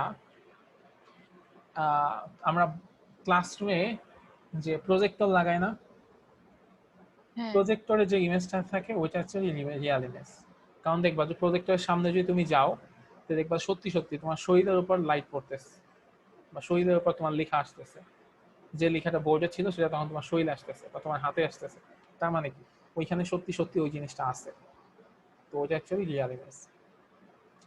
আর এখানে কিন্তু আসলে ইটা নাই, মানে এই মানুষটা নাই, বা এখানে আমি যদি একটা ক্যান্ডেলের কথা চিন্তা করি, ক্যান্ডেলটা এই মিররে রিফ্লেক্ট হয়ে এদিকে চলে যায়, তো এই রিফ্লেক্টেড রেগুলাকে পেছনে নিলে যে জায়গাতে থাকে আমার মনে হয় যে ওইখানে হয়তো আরেকটা ক্যান্ডেল আছে, কিন্তু সেটা কিন্তু আসলে নাই। তো এই জন্য এই কথাকে আমরা বলি ভার্চুয়াল ইমেজ। তো একটা মানুষ যখন মিররের সামনে দাঁড়ায় তো সেই মানুষের কি পরিবর্তন হয়, মানে সবকিছু কি সেম নাকি কোনো পরিবর্তন আছে? স্যার উল্টা হয়ে যায়, পরিবর্তন হয়।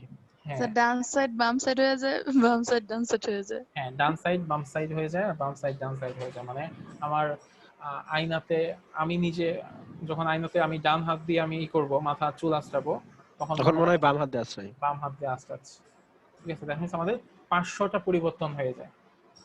ঠিক আছে, মানে এখানে একরকম দেখা যাচ্ছে, এটা বোঝা যাচ্ছে ওনার ডান হাত, আর ওইখানে কি মনে হচ্ছে? মনে হচ্ছে বাম হাত।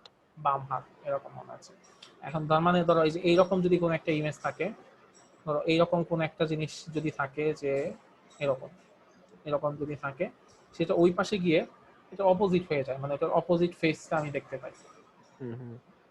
ঠিক আছে, তো এটা হচ্ছে আসলে ইমেজ তৈরি হওয়ার কাহিনী।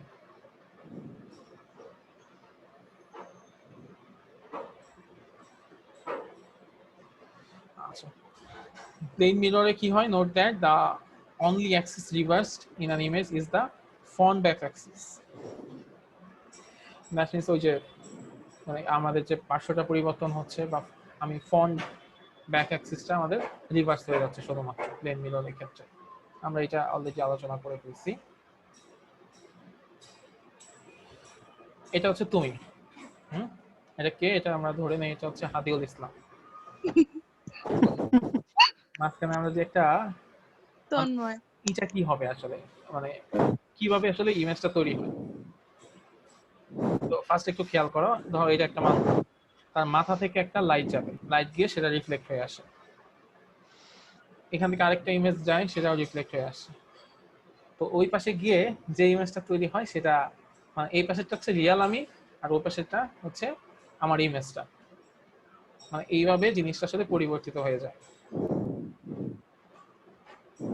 ঠিক আছে, mirror only needs to be half as high as your tall.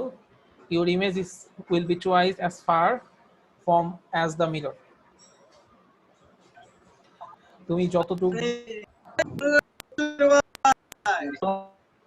Hello, কেউ কিছু বলতে যাচ্ছিল?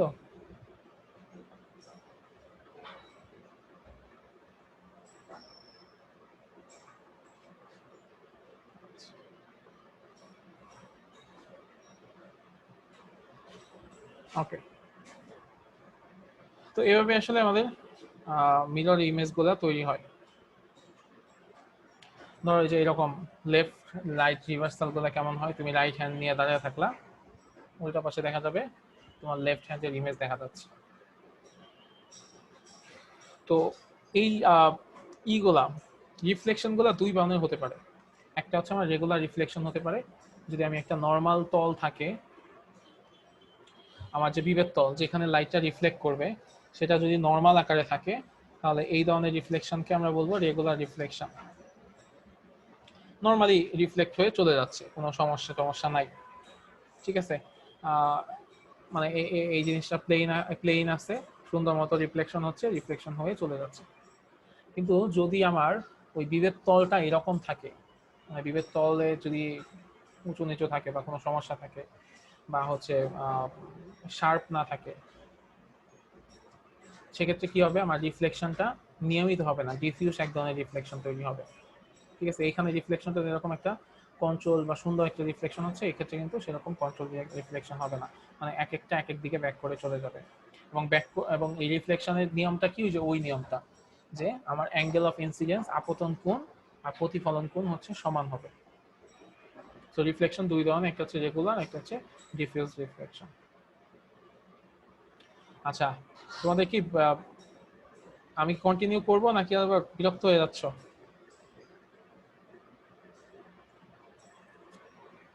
স্যার কন্টিনিউ করেন, সমস্যা নেই স্যার। স্যার বিরক্ত হই না, শুধু ঘুম আসে।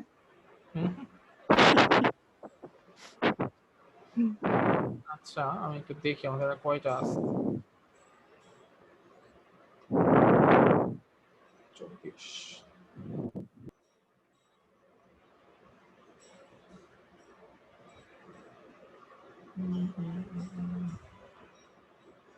আচ্ছা, আমরা শুধু রিফ্রাকশনের পার্টটা পড়ে আমরা শেষ করে দেব। আচ্ছা, রিফ্রাকশনটা কি? রিফ্রাকশন হচ্ছে এরকম যে লাইট যখন কোনো একটা মিডিয়াম দিয়ে পাস করে, এখানে আর কোনো ধরনের বিবর্তন নাই যেটা হচ্ছে লাইটকে রিফ্লেক্ট করবে। এখানে লাইট হচ্ছে পাস করতে পারবে। ঠিক আছে, লাইট হচ্ছে এক মিডিয়াম থেকে আরেক মিডিয়ামে পাস করতে পারবে। এরকম লাইট যখন এক মিডিয়াম থেকে আরেক মিডিয়ামে পাস করে, তখন লাইট হচ্ছে কিছুটা বেঁকে যায়, মানে যে পথে পাস করার কথা সেই পথে না গিয়ে লাইট হচ্ছে অন্য পথে চলে যায়। মানে bending of light when it passes from one medium to another medium। এবং এটা কেন হয়, এটা হচ্ছে ওই মিডিয়ামে স্পিড অফ লাইটের কারণে হয়, ওই মিডিয়ামে চেঞ্জ অফ স্পিড অফ লাইটের কারণে হয়। ব্যাপারটা কেমন, যে ধরো এরকম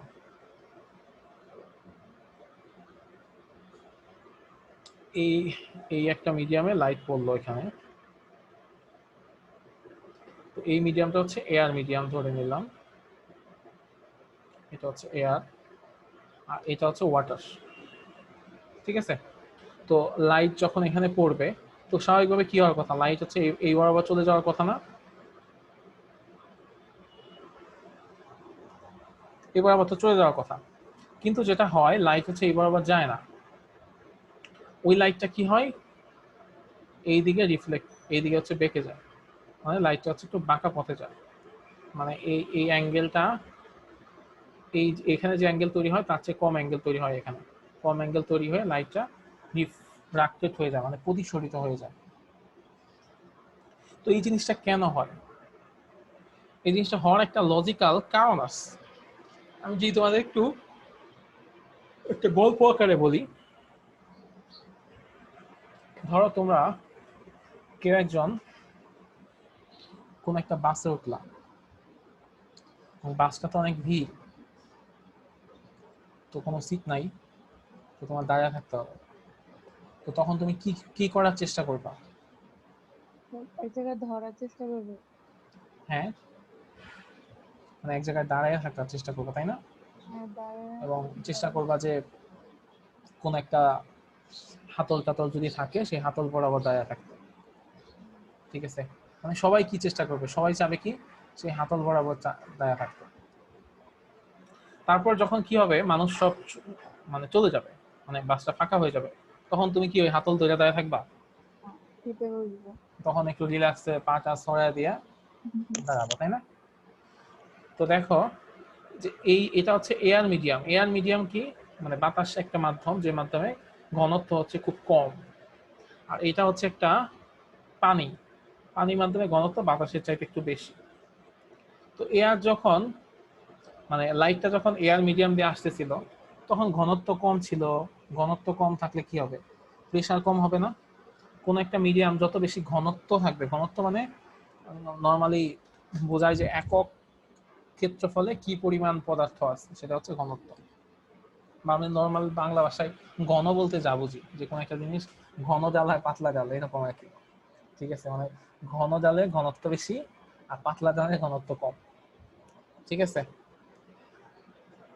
এখন ধরো এয়ার মিডিয়াম দিয়ে আসতেছিল, সেখানে ঘনত্ব কম, তাহলে কি হবে?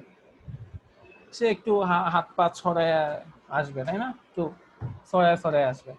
কিন্তু আইসা সে যখন পানির মধ্যে ঢুকবে, পানির মধ্যে তো ঘনত্ব বেশি, ঘনত্ব বেশি মানে সেখানে প্রেশার বেশি, তখন সে কি করবে? ভাই ধীর বাসে উঠছি, সে তখন একটু চাপায় আসার চেষ্টা করবে, মানে লম্বের দিকে চলে আসার চেষ্টা করবে।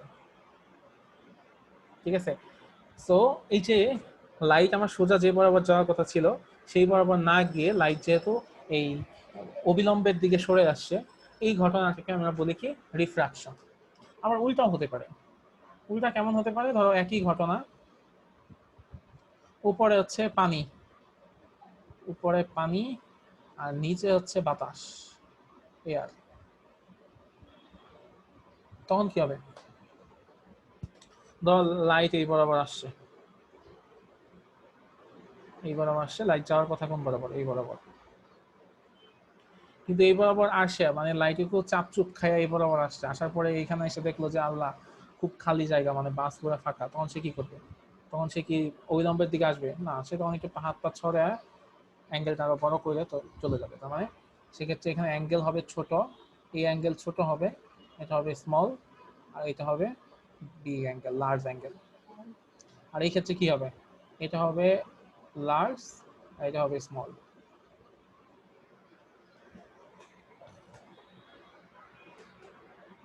তো এখন জিনিসটা আসলে কেন হয়? কারণ হচ্ছে লাইটের ভেলোসিটির কারণে হয়। মানে লাইটের ভেলোসিটিতে বিভিন্ন মিডিয়ামে লাইটের ভেলোসিটি হচ্ছে বিভিন্ন রকম। ঠিক আছে, সো লাইটের ভেলোসিটি পরিবর্তনের সাথে সাথে এই জিনিসের পরিবর্তন হয়ে যায়। তো এইখানে একটা কথা আছে, সেটাকে বলা হয় মিউ। মিউটাকে কি বলা হয়? এই যে এখানে একটা কোণ উৎপন্ন হয়েছে না, এই কোণটাকে বলা হয় আই কোণ, আর এখানকার কোণটাকে বলা হয় আর কোণ।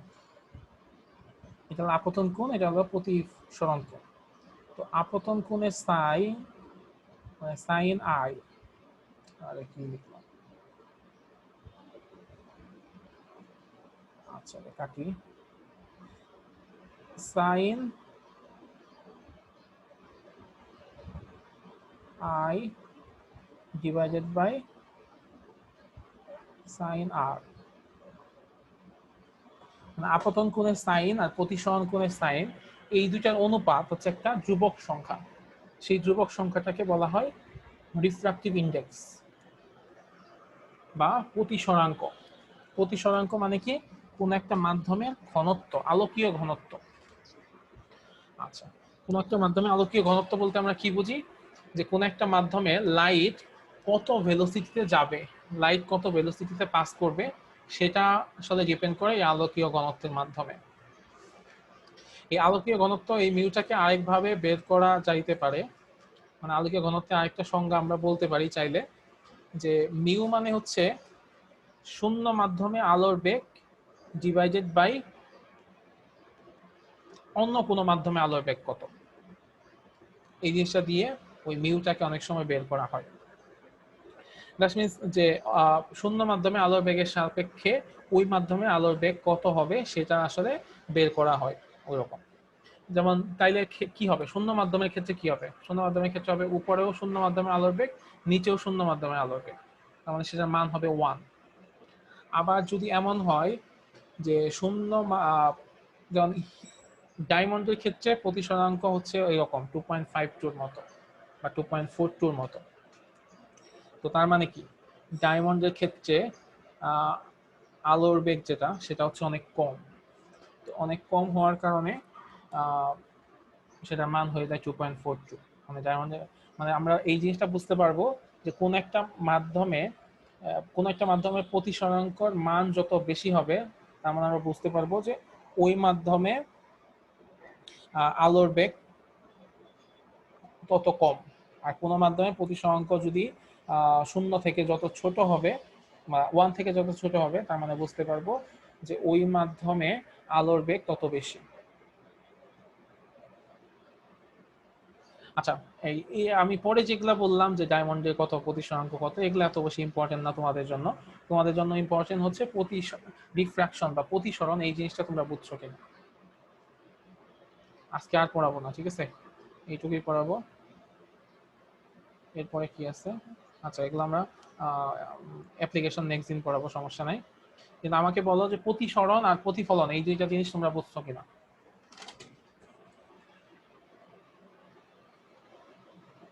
স্যার বলো কি বুঝছি মোটামুটি। প্রতিসরণ কি বলো।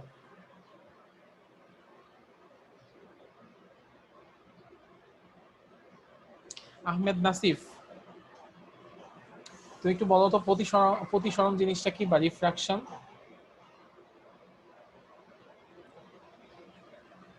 আহমেদ নাসিফ,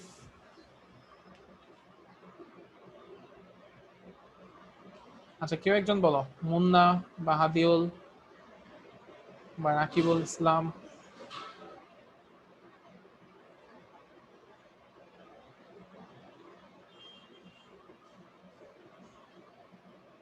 হ্যালো, স্যার ভালো করে তো স্যার বলতে পারবো না। হ্যাঁ হ্যাঁ যে কোনো একজন বলো, সমস্যা নেই। স্যার আমরা আয়নায় যেটা দেখি স্যার ওইটা